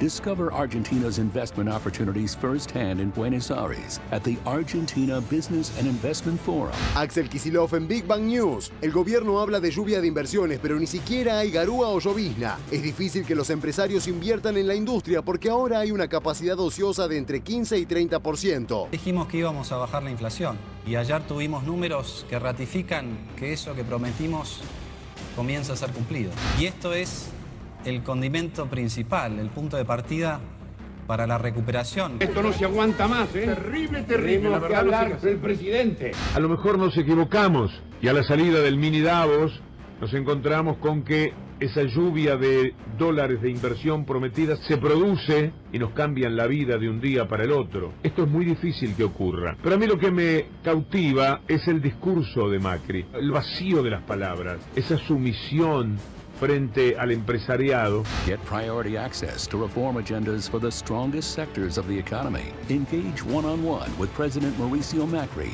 ministers and local CEOs to capitalize with first mover advantage. Request an invitation today from Argentina to the world. Me da ganas de poner unos pesitos en Argentina, ¿no? Unos dólares en Argentina ahora. La gente está soliviantada. Ya uno no sabe cómo pararlo, la verdad que... ¿Qué quiere la gente? Comer.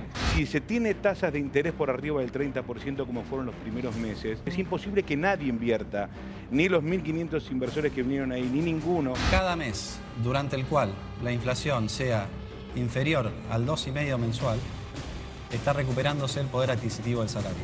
Está recuperándose el poder adquisitivo del salario. Mario, a ver, explíqueme un poco. Sí. Porque hay un hecho y hay dos visiones radicalmente diferentes. Acá se recibió una economía completamente en desequilibrio. O sea, básicamente desequilibrio fiscal, básicamente desequilibrio externo, precios relativos completamente distorsionados. Tenía una necesidad de hacer una corrección importante. Lo que pasa, a mi juicio, es que se hizo más de lo que se podía hacer. Porque si vos vas a querer corregir al mismo tiempo la tasa de cambio, querés corregir el precio de los servicios, querés corregir problemas históricos con los jubilados, con las provincias, y al mismo tiempo bajar la inflación de 40 a 20, vas a terminar con lo que terminamos, o sea, con una tasa de interés muy alta y con una recesión bastante importante. Pero cada una de estas políticas es correcta. Yo creo que fue la dosis y la combinación la que llevó a esta recesión. Pero ahora estamos ya en el proceso en que todo eso se está absorbiendo dentro de la economía. La inflación está cayendo, las inversiones están empezando en forma bastante pausada a venir y particularmente hay un comienzo, a lo que le llaman los brotes verdes, un comienzo de recuperación. Entonces, para mí, las medidas que se han tomado fueron correctas, pero no en la proporción correcta. Se exigió demasiado a la economía en ese sentido. Ahora, este asunto del foro de Mini Davos o lo que sea, esto viene realmente a cubrir un factor fundamental para que la economía vuelva a crecer, y es la inversión. Si no hay inversión, no va a haber crecimiento, y si no hay crecimiento, tampoco va a haber distribución, y vamos a tener una serie de problemas y la inflación no va a caer. Pero para que haya crecimiento tiene que haber inversión, y la inversión tiene que ser local y externa. Y ahora, lo que vos ves en esto es una inmensa cantidad de interés por invertir en Argentina. Todavía no ves la inversión en sí. Pero ¿hay que esperar cuánto, Mario? Yo creo que bastante poco. Yo creo que esto va a comenzar a venir porque la inversión también tiene un valor en su tiempo. Algo que puede ser muy rentable hoy no va a ser rentable cuando todos tus competidores ya lo hayan descubierto. De forma de que yo creo que, por lo que yo observo, en este foro yo no fui invitado, así que no te voy a comentar sobre la fiesta del vecino. ¿Usted fue, Bárbaro? No. Bárbaro, ¿cómo es? Bueno, qué sé yo. Por Dios, es un revolucionario. No, pero a mí me parece que el tema, la sociedad necesita esperanza. Y yo no le puedo plantear fractura. Uno tiene que abrir el espacio del apoyo crítico. O sea, decir, tengo acuerdo con el gobierno y diferencias. Y el gobierno hacerse cargo de convocar a la mayor cantidad de personajes posible para lograr un proyecto común. Me parece que eso es lo importante. En la fractura nos suicidamos, ya no da más. Creo que lo que planteaba este muchacho recién es una economía capitalista en dispersión. Mi diferencia con Macri esencial es que ellos no detienen la concentración. Y si la concentración económica en Argentina no para, la sociedad se sigue degradando. Absolutamente. A ver, usted estuvo, ¿no? En el Mini Davos. Estuve un rato hoy. ¿Va a servir para algo o fue una postal yo creo que sí, publicitaria? Como algo que decía Mario. No hay posibilidad de que la Argentina crezca sin inversión. La Argentina tendría que tener un nivel de inversión de 25 sobre el PBI para que haya un crecimiento de 4 puntos. La Argentina en los últimos tiempos, la inversión era del 15%. No había forma de crecer. Por lo tanto, lo primero que digo es necesario que haya inversión. Y es equivocado plantear que únicamente inflando el consumo puede crecer el país. Eso tiene un límite. O sea, si vos inflás el consumo y no hay inversión, se te dispara por inflación, que es lo que pasó en los últimos años. Por lo tanto, lo que tenés que hacer es no solamente sostener el consumo, sino que generar condiciones para que haya inversión. Para mí hay un dato, la inversión obviamente no está ahora, la inversión tiene que empezar a venir, pero esto era impensado hace un año.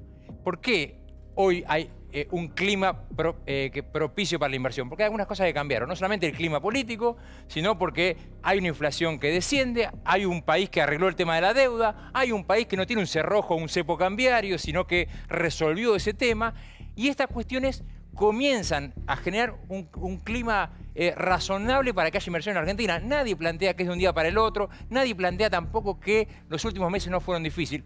Fueron difíciles, pero empiezan a haber algunas señales alentadoras. Una señal alentadora es la inflación bajó. En la medida en que no había baja de la inflación era muy difícil. Bueno, la inflación bajó. Otra señal alentadora es la construcción, un sector muy importante para activar la economía, comienza a crecer. El sector agropecuario comienza a crecer. O sea, nosotros estamos viendo que hay señales que son alentadoras para que haya algo que es fundamental en la Argentina, que es que haya inversión. Así que a mí me parece que la iniciativa está bien y me parece que, bueno, como siempre, ¿no? Estos procesos de arribo de inversiones no son tan sencillos, pero hay señales muy importantes de inversión de afuera, pero también de inversión nacional, que es importante. ¿Felipe? Yo oigo hablar de señales, de luz al final del túnel, de ambiente, de una espera inquieta. La luz al final del túnel lo dijo la vicepresidenta. Nunca de algo concreto. Sí. Ahora, a mí me parece bien que haya un show como el que se montó en el Centro Cultural Kirchner. Cuando digo show no quiero que se... No, digo show es mostrar. Un show. Show es mostrar. Está bien. Marketinero. Está bien que vengan los CEOs del mundo, está bien que les cuenten con la Argentina, está bien que las mesas redondas, está bien.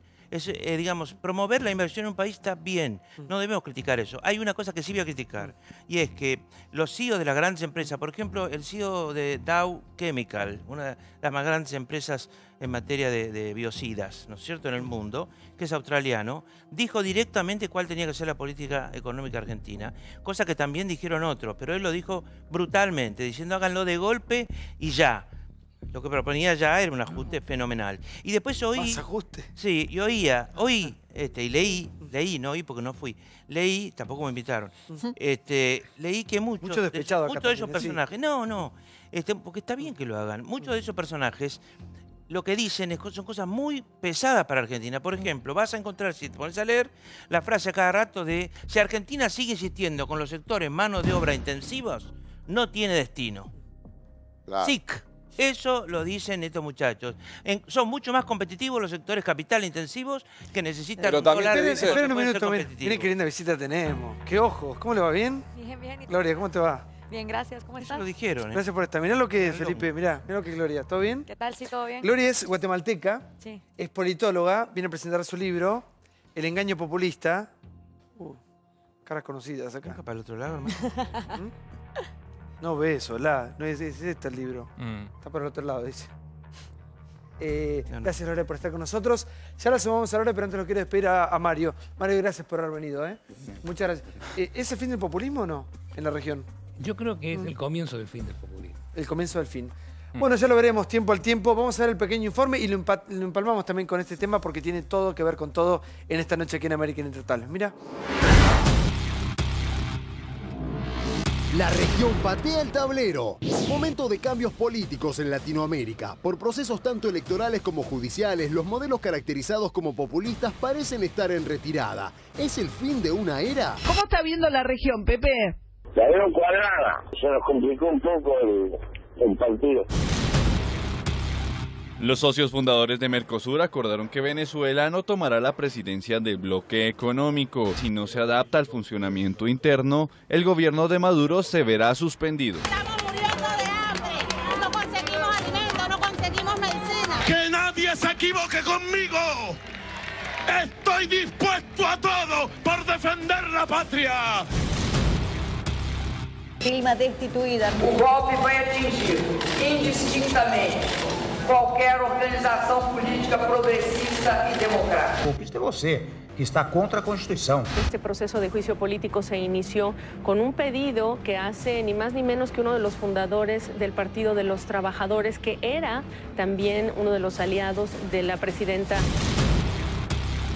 El centroderechista del Partido Peruanos por el Cambio, Pedro Pablo Kuczynski, gana las presidenciales por un estrecho margen. Vamos a poner la marcha atrás hacia la oscuridad,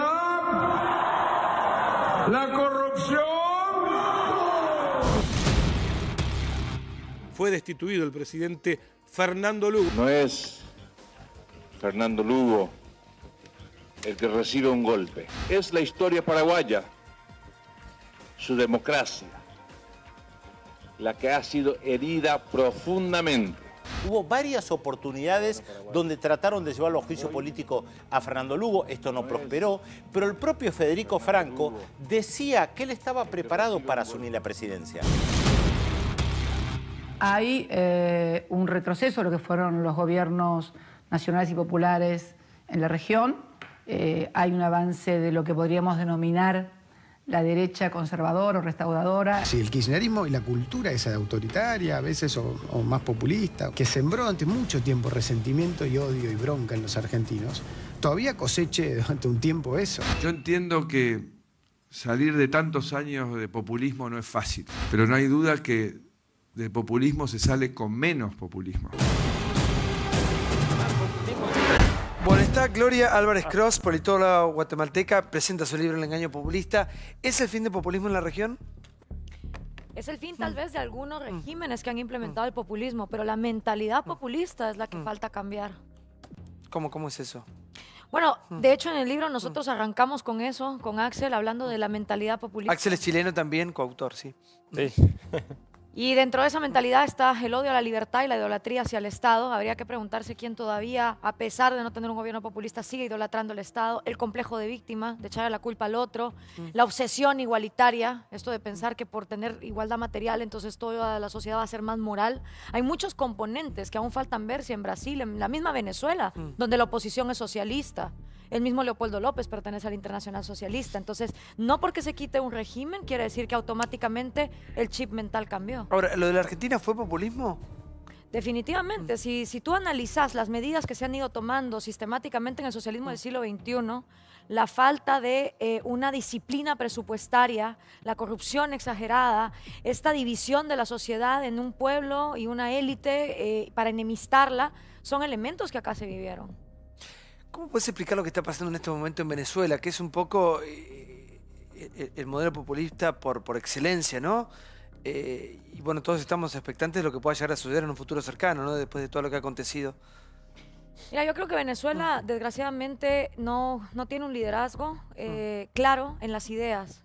Como te comentaba, la misma oposición sigue pensando que el Estado, el burócrata, puede llegar a tener mejores soluciones económicas que dejar a la gente en libertad de mercado, que es algo que creo que Macri está implementando muy bien acá. No es casualidad que esté habiendo ahorita una reunión empresarial. Venezuela es el reflejo de las pésimas políticas económicas que han fracasado y fracasarán siempre. Es la misma receta que aplicó la Unión Soviética, Corea del Norte, Cuba, Vietnam. Es decir, es absurdo que los latinoamericanos sigamos repitiendo las mismas historias, las mismas fórmulas económicas que han llevado a otras latitudes al absoluto fracaso y la miseria. Para mí, no es ningún misterio que Venezuela puede llegar a estancarse como Cuba ha estado estancada tantas décadas. Ahora, yo pensaba, ¿no? Venimos del informe anterior que es el mini Davos y la contracara que es esto, ¿no? El populismo. Bueno, yo no, me parece que evidentemente hay un cambio de época en América Latina con todo lo que está pasando en diversos países. Ahora atribuirle solo al populismo, a la corrupción, o suponer que solo hace falta libertad y nada de Estado, y que la sensación de buscar sociedades más igualitarias tiene que ver con puros populismos, digo, no sé, me parece una versión bastante extremista. Uno puede criticar determinadas cuestiones, y me parece que también comparar regímenes como el de Cuba con el de Venezuela, bueno, tiene que ver, el desastre de Venezuela tiene mucho que ver con la situación económica, con un único recurso, un sistema muy que se ha ido sostenido sobre los militares, que ha ido, digamos, bueno, ahora hay una situación de crisis bastante grande en el Mercosur, con el tema que no le dejan asumir la presidencia, como contaba el informe, que es como el comienzo de la aplicación de la cláusula democrática a Venezuela. Sin un apoyo a Brasil ahora aparte. Claro, me parece que son situaciones diversas, me parece que es un poco un trazo gordo, si no. Sí. No, yo coincido con María, que la corrupción no es ni de derecha ni de izquierda. Nosotros tuvimos un gobierno de derecha como el de Menem, hipercorrupto, y un gobierno que se presentaba de centro izquierda como el kirchnerista, que fue hipercorrupto. Así que asociar una ideología a la corrupción no me parece. Sí, lo que va a pasar con Venezuela ahora es que hay una triple alianza, que es Macri, Temer, Cartés, es decir, Paraguay, Brasil, Argentina, que yo creo que antes o después del 1 de diciembre van a echar a Venezuela al Mercosur, básicamente porque lo que está diciendo el Mercosur es: no podemos tener como miembro pleno a un país que tiene presos políticos, que cierran medios de comunicación críticos, que tiene la Corte Suprema cooptada básicamente por el gobierno, que tiene sindicatos cooptados por el gobierno. No, están presionando para que dé el referéndum revocatorio al mandato, ¿no? Para que lo acepte, que es lo que está... Eso es cierto, pero igual, aún así, aceptando o no el referéndum revocatorio, me parece que Venezuela va a salir del Mercosur. Sí, la suspensión de hoy del Mercosur a Venezuela es porque Venezuela todavía no puso en marcha las reformas legales internas que exige el Mercosur. Pero, como dicen ellos, es un pretexto porque en realidad lo que está en juego es el cumplimiento de todas las normas democráticas en Venezuela, cosa que está en cuestión y, digamos, objetan hoy por hoy casi todos los países del Mercosur. Creo que a tu pregunta, a Blecher, de si es el fin del populismo o no, yo no sé si es el fin del populismo, pero hay una corriente muy grande. Hoy y ayer en el mini Davos, en el Centro Cultural Kirchner, los empresarios, sobre todo extranjeros, y muchos dirigentes, mucha gente, se respira un olor a cambio de época. Y desde los países que son más desarrollados y más poderosos y económicamente fuertes, están promoviendo y respaldando el gobierno de Mauricio Macri, porque es el principio, es la necesidad de tener un gobierno exitoso, no populista, para que esto produzca un efecto contagio en el resto de la A ver qué pasa con Chile. Axel, buenas noches. Buenas noches. Bueno, Chile, como ustedes saben, es el país con los mejores indicadores económicos de América Latina, los mejores índices de desarrollo humano. Es un país que tiene un 7% de pobreza comparado con el 30% que tiene Argentina. Y si ustedes van a analizar cuáles son las razones de eso, resulta que Chile está entre los 10 países con mayor libertad económica del mundo. Y si ustedes hacen un cruce entre los países con mayor libertad económica del mundo y los países menos corruptos del mundo, resulta que hay una correlación bastante directa entre estados que intervienen menos o intervienen de manera eficiente y menos corrupción, porque evidentemente cuando tiene una burocracia gigantesca, los incentivos de capturarla para beneficiarse son también mucho más grandes. Entonces, el caso de Chile, que es un país vecino, que era mucho más atrasado que Argentina, y ahora en varios indicadores, prácticamente todos los indicadores de desarrollo social, movilidad social y los demás más avanzados, se debe a que durante 3 décadas o más, ¿no es cierto?, incluida la democracia, que profundizó las reformas que venían de un gobierno con serios problemas que conocemos todos, bueno, eso se ha mantenido y gracias a eso hemos ido avanzando y hemos crecido a tasas de 4, 5, 5%. Pero ahora con un estamos revirtiendo. Claro, pero es un poco contradictorio poner a Pinochet en los años de libertad. Me parece un poco contradictorio untar el régimen de la dictadura de Pinochet con la libertad. Económica, sí. Fueron iniciadas en esa época. No, perdóneme, caballero, está equivocado, caballero. Le voy a decir una cosa. ¿Cuál es el recurso estratégico de Chile? Cobre. Muy bien. ¿Se estatizó el cobre? El cobre sigue siendo estatal. No se estatizó. Fue justamente una decisión del dictador Pinochet.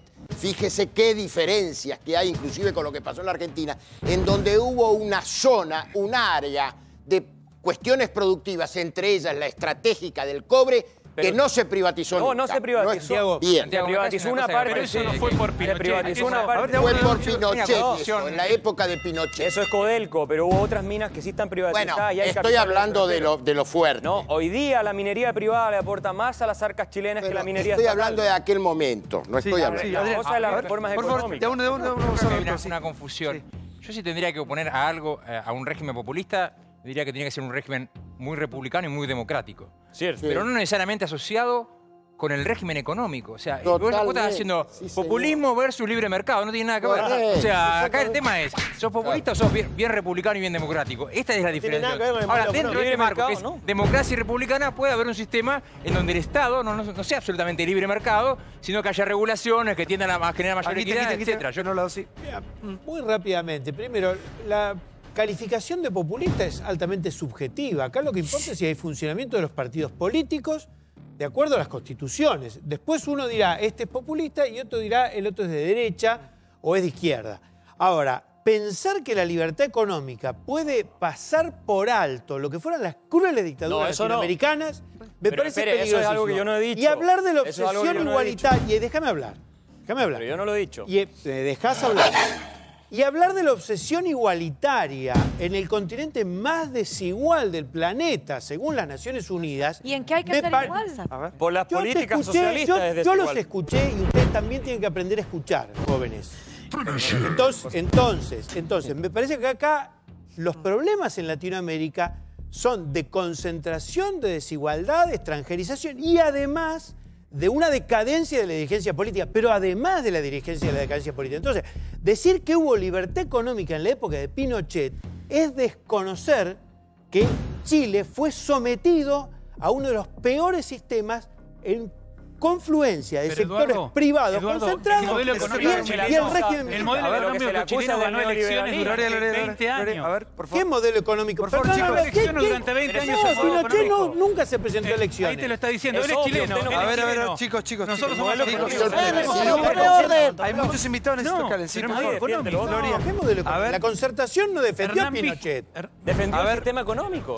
A ver, por favor, chicos. Gloria, te escucho. Tener libertad económica no implica tener libertad individual. Ahí está China, que tiene libertades económicas desde las reformas de Deng Xiaoping y no hay libertad individual. Pero usted no puede decir que no hay libertad económica en Chile porque hubo una dictadura que atentaba contra las libertades individuales donde murieron 2.700 personas. Por supuesto que eso es desdenable, claro que sí. Pero ahora está la otra cosa, la igualdad. ¿Igualdad en qué? La teoría de la igualdad es que si todos tenemos la misma cantidad de materiales, entonces la gente se va a portar bien. ¿Igualdad en qué? En celulares, en refrigeradoras, en lavadoras. ¿Igualdad material en qué? Porque la brecha siempre es de cosas materiales. Nunca es igualdad ante la ley, nunca es que haya Estado de Derecho. Siempre el argumento igualitario es a este imaginario de que si todos tuviéramos la misma cantidad de objetos, todos nos portaríamos bien. Si eso fuera así, no habría millonarios ni narcotraficantes que están podridos en dinero y que violan la vida, la libertad y la propiedad privada de otros seres humanos. No es verdad que la igualdad material hace a la gente ética. No puede el mercado darle ética a usted. Usted es el único que puede decidir ser ético o no, independientemente de si vive en un sistema económico comunista o de libre mercado. Sí, Julio, por favor. Van a hablar todos, no se desesperen, sí. El populismo vendría a ser la degradación de lo popular. En la Argentina, la degradación empezó con el liberalismo de Martínez de Oz. Yo fui diputado en el 73, había un 5% de desocupación, debíamos 7.000 millones de dólares. El liberalismo de Martínez de Oz, continuado por el liberalismo de Carlos Menem. La Argentina retrocedió en el liberalismo.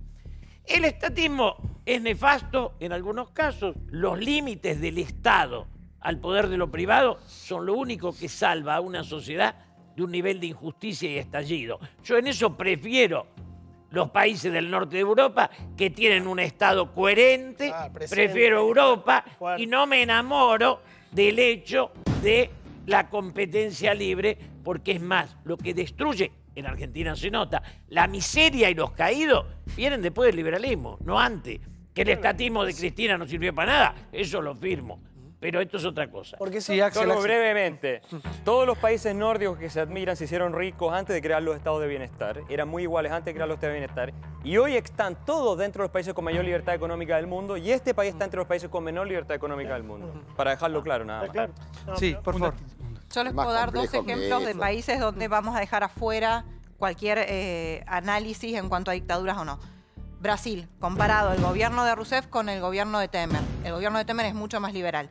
De los senadores que llevaron a impeachment a la presidenta, el 60% tiene causas por corrupción. De los parlamentarios que acompañaron a la asunción de Temer, 5 de los 6 tenían causas por corrupción. La presidenta fue destituida por una vía institucional y hoy Brasil es más liberal, pero no quiere decir que eso sea menos corrupto, con lo cual... No es más liberal. No, a ver, la hipótesis, el plan económico de Temer es mucho más liberal que el de Rousseff. No lo podemos discutir. Ese es uno de los países. El segundo país, Paraguay. En 2012 a Paraguay se le evaluó echarlo del Mercosur por el golpe parlamentario a Lugo y la llegada de Cartes al poder. Cartes en esa época era denunciado como el principal contrabandista de cigarrillos a la Argentina. Hoy es el país más fuerte dentro de lo que queda del Mercosur que podría definir o no si echan a Venezuela o no. La hipótesis de que a menor proteccionismo dentro de un gobierno baja la corrupción, en estos dos casos no se da. Y no estamos hablando de la dictadura de Pinochet, no estamos hablando de ningún otro régimen más que uno democrático. Que uno puede estar de acuerdo o no con las formas en que fueron destituidos los presidentes, pero la hipótesis que vos estás dando en estos dos casos no se cumple. Igual Chile económicamente, discúlpenme, saquemos a Pinochet porque nadie puede reivindicar esa vergüenza. Por eso somos dos países que tuvieron vías de democracia. Coincido con tus números, tienen una economía muy diferente a la nuestra, un país mucho más chico, una inflación de 4%, un cuestionamiento a Bachelet, que en su segunda vuelta tiene un hecho de corrupción vinculado a su familia, pasó de un gobierno de Bachelet a Piñera y volvió a Bachelet sin mayores inconvenientes, la gente cambió, votó, no pasa absolutamente nada. Y si nos referimos a los números económicos de ustedes comparados con los nuestros, nos guste o no nos guste, nos pasa por arriba. A ver si nos pasa por arriba. Gloria. Hay que entender que lo que pasó en los años 90 con las derechas nefastas y corruptas no tuvo nada que ver con liberar el mercado. La mayoría de privatizaciones que se dieron en la región fueron a través de un mercantilismo estatal, de capitalismo de cuates, donde tanto Menem como el presidente de mi país le dieron en concesión monopólica privatizaciones de telecomunicaciones, hidroeléctricas a sus amigos. Eso no es libre mercado. Libre mercado es todo el mundo puede competir. ¿Y quién impuso eso? A ver, un minuto. La derecha corrupta. La derecha corrupta es la responsable que el socialismo... El consenso si usted analiza el consenso de Washington, hablemos del consenso de Washington, 10 puntos, disciplina presupuestaria, nadie gaste más de lo que le ingresa. Así no fue después liberalización del tipo cambiario, privatizaciones abiertas. La clase, si uno analiza el consenso de Washington, no se cumplió. De 10 puntos, 9. Claro, toma el examen oral acá. Claro, es que es muy bonito ponerle la etiqueta de libre mercado a lo que es mercantilismo estatal. Sí, a ver, María. Uruguay a mí me parece que México, Chile no puede ser un ejemplo del país al que aspiramos. Chile es un país profundamente desigual, no hay acceso a la educación superior, la gente, los estudiantes no pueden ni llegar. El presidente lo puso como ejemplo en su primer discurso. Bueno, esa es la visión de Macri, pero es un país que sigue siendo muy desigual, que hay mucho problema de... Yo tengo familia en Chile, digo, no tienen problema con inflación, hay mejor acceso a la vivienda, tienen un montón de problemas de acceso a la salud, para no hablar de la falta de acceso a la educación. ¿Cuál es el ejemplo en Latinoamérica? Bueno, el ejemplo mejor es Costa Rica. Es el país de mejores instituciones, de mejor democracia y de mejor reparto de la riqueza. No fabrica nada. No tiene que ver con eso. Sí, fabrica chips. Es un país súper desarrollado, metido en el mundo de los chips. Sí. Uruguay es populista. A ver. Santiago, Uruguay es populista para ellos. A ver, Uruguay. Sí. Bueno, Mujica no cumplió nada de lo que decía. La educación... él decía, era la base fundamental, no invirtió en educación. Luego decía que la mejor ley de medios era la ley que no existía y lo primero que metió fue una ley de medios copiada de Ecuador, que es uno de los países que está sufriendo mayores atrosos a la libertad de expresión. Entonces, si vos tenés un presidente que te promete una cosa y a la hora de actuar hace otra, Eso es populismo, es engañar a la gente. ¿Te tocaste al PP? Sí. No, creo. Sí. Primero, Uruguay es para mí absolutamente popular. No solo sigue ganando las elecciones, sino que logró un nivel de integración.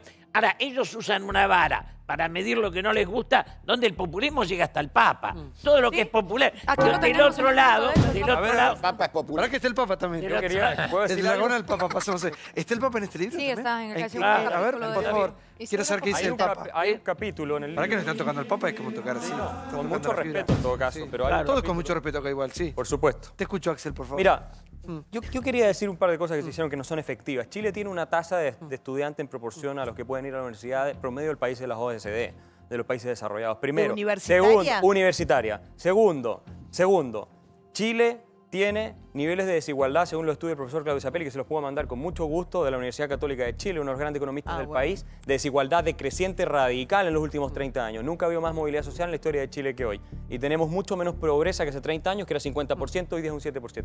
Como bien decía, tenemos muchos mejores indicadores económicos. Y en la materia de salud y todo lo demás, tenemos los mejores indicadores de desarrollo humano en general, medido por las Naciones Unidas, de la región. Entonces, ¿Costa Rica es un buen ejemplo? Sí, también, pero Costa Rica también está entre los países con mayor libertad económica de la región. No es el caso de Argentina, no es el caso de Bolivia, no es el caso de Ecuador. Entonces, vamos viendo las cosas también como son. Y en el caso de lo que decimos del Papa Francisco, con mucho respeto, por supuesto, nosotros hacemos una pregunta, que se la formula la pregunta la revista Newsweek en Estados Unidos. ¿Es el Papa, se lo pregunta la revista, no lo estoy diciendo yo, ¿es el Papa un socialista? Y nosotros citamos al profesor de Harvard, Ricardo Hausmann, el venezolano, donde él mismo le refuta al Papa dichos que ha tenido él sobre el capitalismo, que no son efectivos desde el punto de vista de la evidencia empírica ni del análisis teórico. Y le explica al Papa que en realidad lo que pasa con la pobreza en América Latina, y termino con esto, es que se propaga precisamente porque lo que falta es desarrollo económico que deriva del capitalismo. Y eso es una evidencia que ningún economista serio en el mundo puede negar. No, bueno, son posturas ideológicas. Yo no creo que la libertad... Es todo basado en estudios. No. Yo no creo, te pido que respete, por favor, que la libertad de mercado...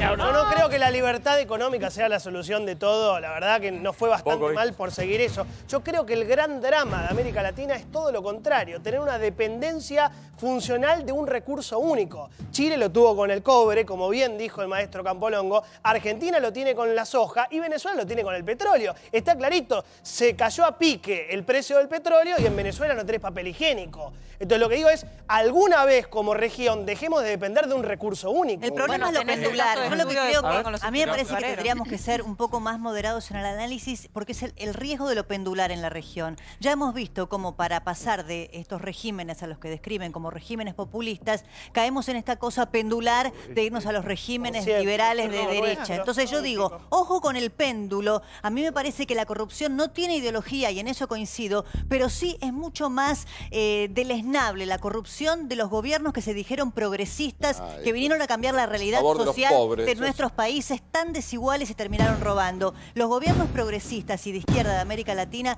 tenían una deuda histórica con los pueblos desiguales y la verdad es que no la cumplieron porque lo que hicieron fue llenarlos de corrupción y robar. Sí, por favor, Adrián.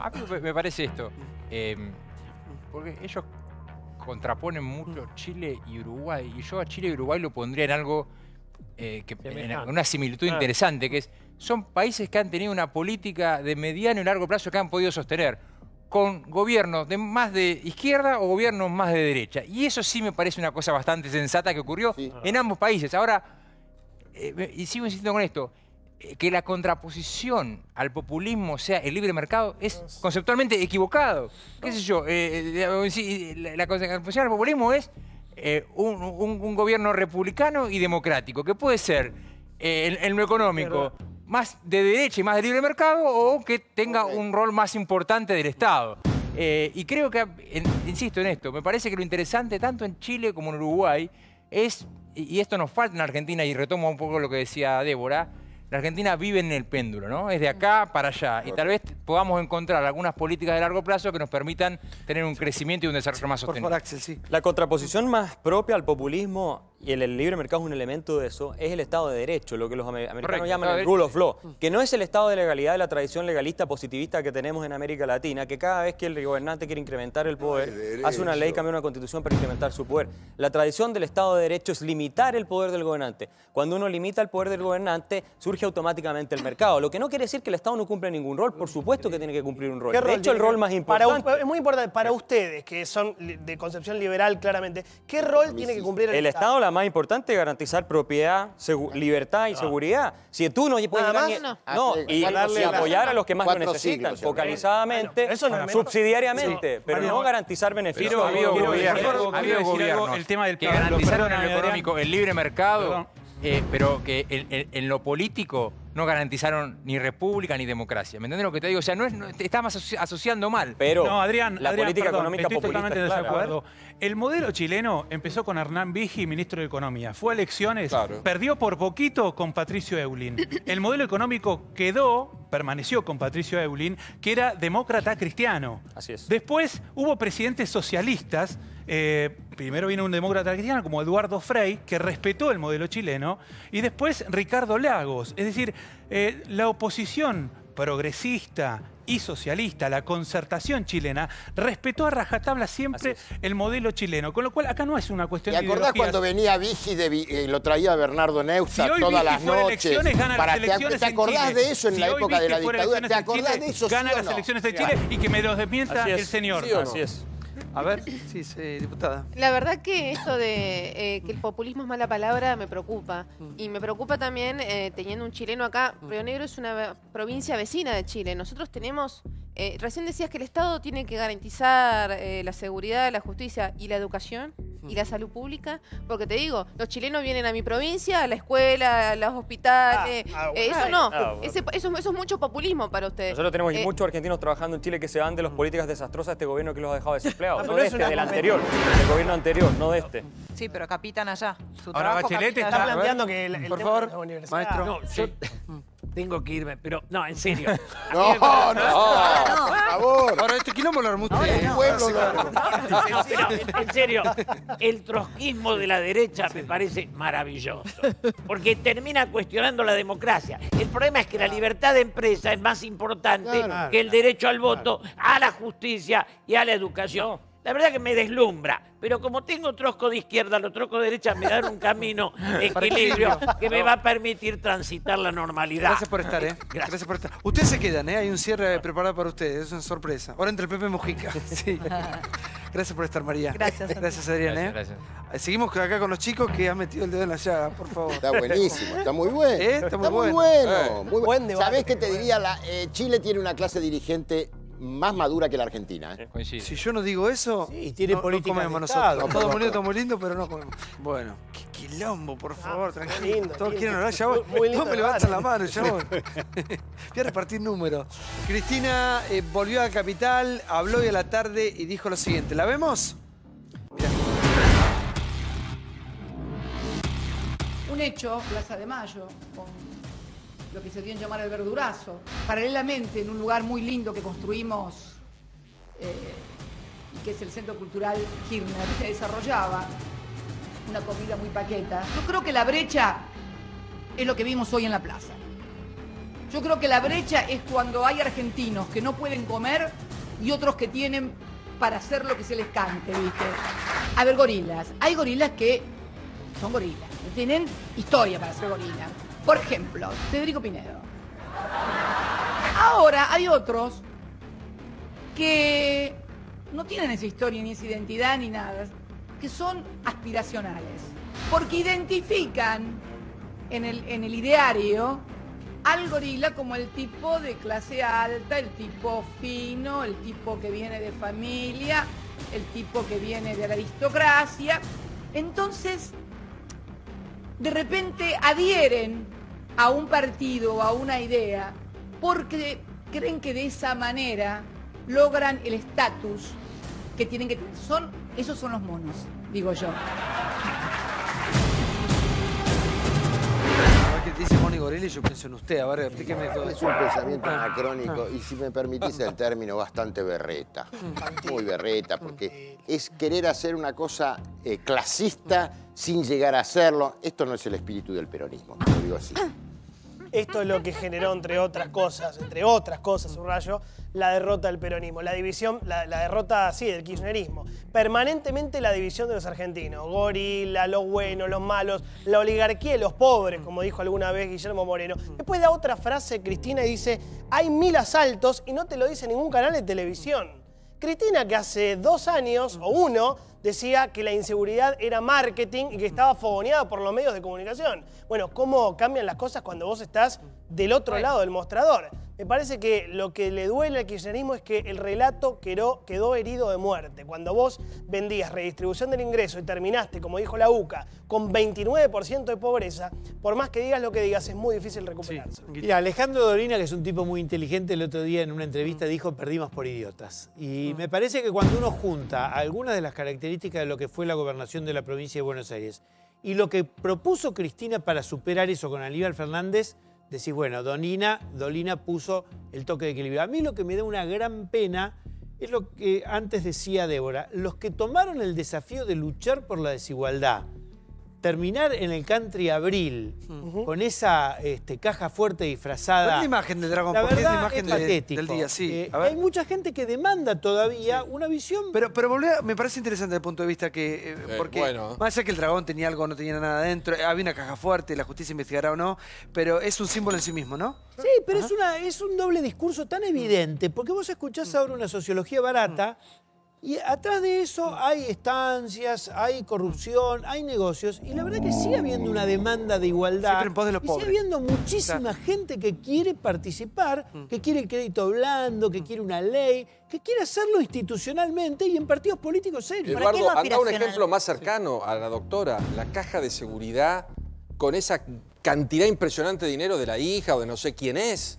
Vayamos a ese ejemplo, porque la doctora habla de hambre, se refiere a la Plaza de Mayo, se fue hace muy poco y dejó el país con 30%. Por ahí habla de los en ese gorilas. caso tendría que compartir, ¿no?, con el gobierno actual, que tiene 4 puntos encima, pero lo dejó con 30%. Por ahí no lo sabe, como viven en otro mundo, ¿no? Pero ella hablaba de los gorilas aspiracionales y yo me pregunto si no es aspiracional también el discurso de Cristina Kirchner permanentemente aludiendo a un sector social vulnerable desde Recoleta o desde las propiedades millonarias o desde los ahorros que hemos visto en dólares, ni que hablar de todas las causas de corrupción que tramitan en la justicia. Yo coincido un poco como síntesis de la noche de hoy, el simbolismo del dragón y lo que estábamos discutiendo acá con los colegas, que los gobiernos que vinieron a cambiar la enorme desigualdad de América Latina, los gobiernos progresistas, los gobiernos de izquierda o de centro izquierda, nos dejaron con una deuda realmente muy grande. Es muy lamentable el sabor amargo de la corrupción de esos gobiernos que tenían para mí un compromiso moral mucho mayor que aquellos otros que tienen un perfil ideológico distinto. Claro, sí, para separar, ¿para qué quiero despedir a los chicos? Chicos, cuando los quiero despedir, tengo miedo de todo lo que van a decir porque vamos a empezar de nuevo el programa. Así que hagan un cierre, por favor, digan lo que quieran, obviamente.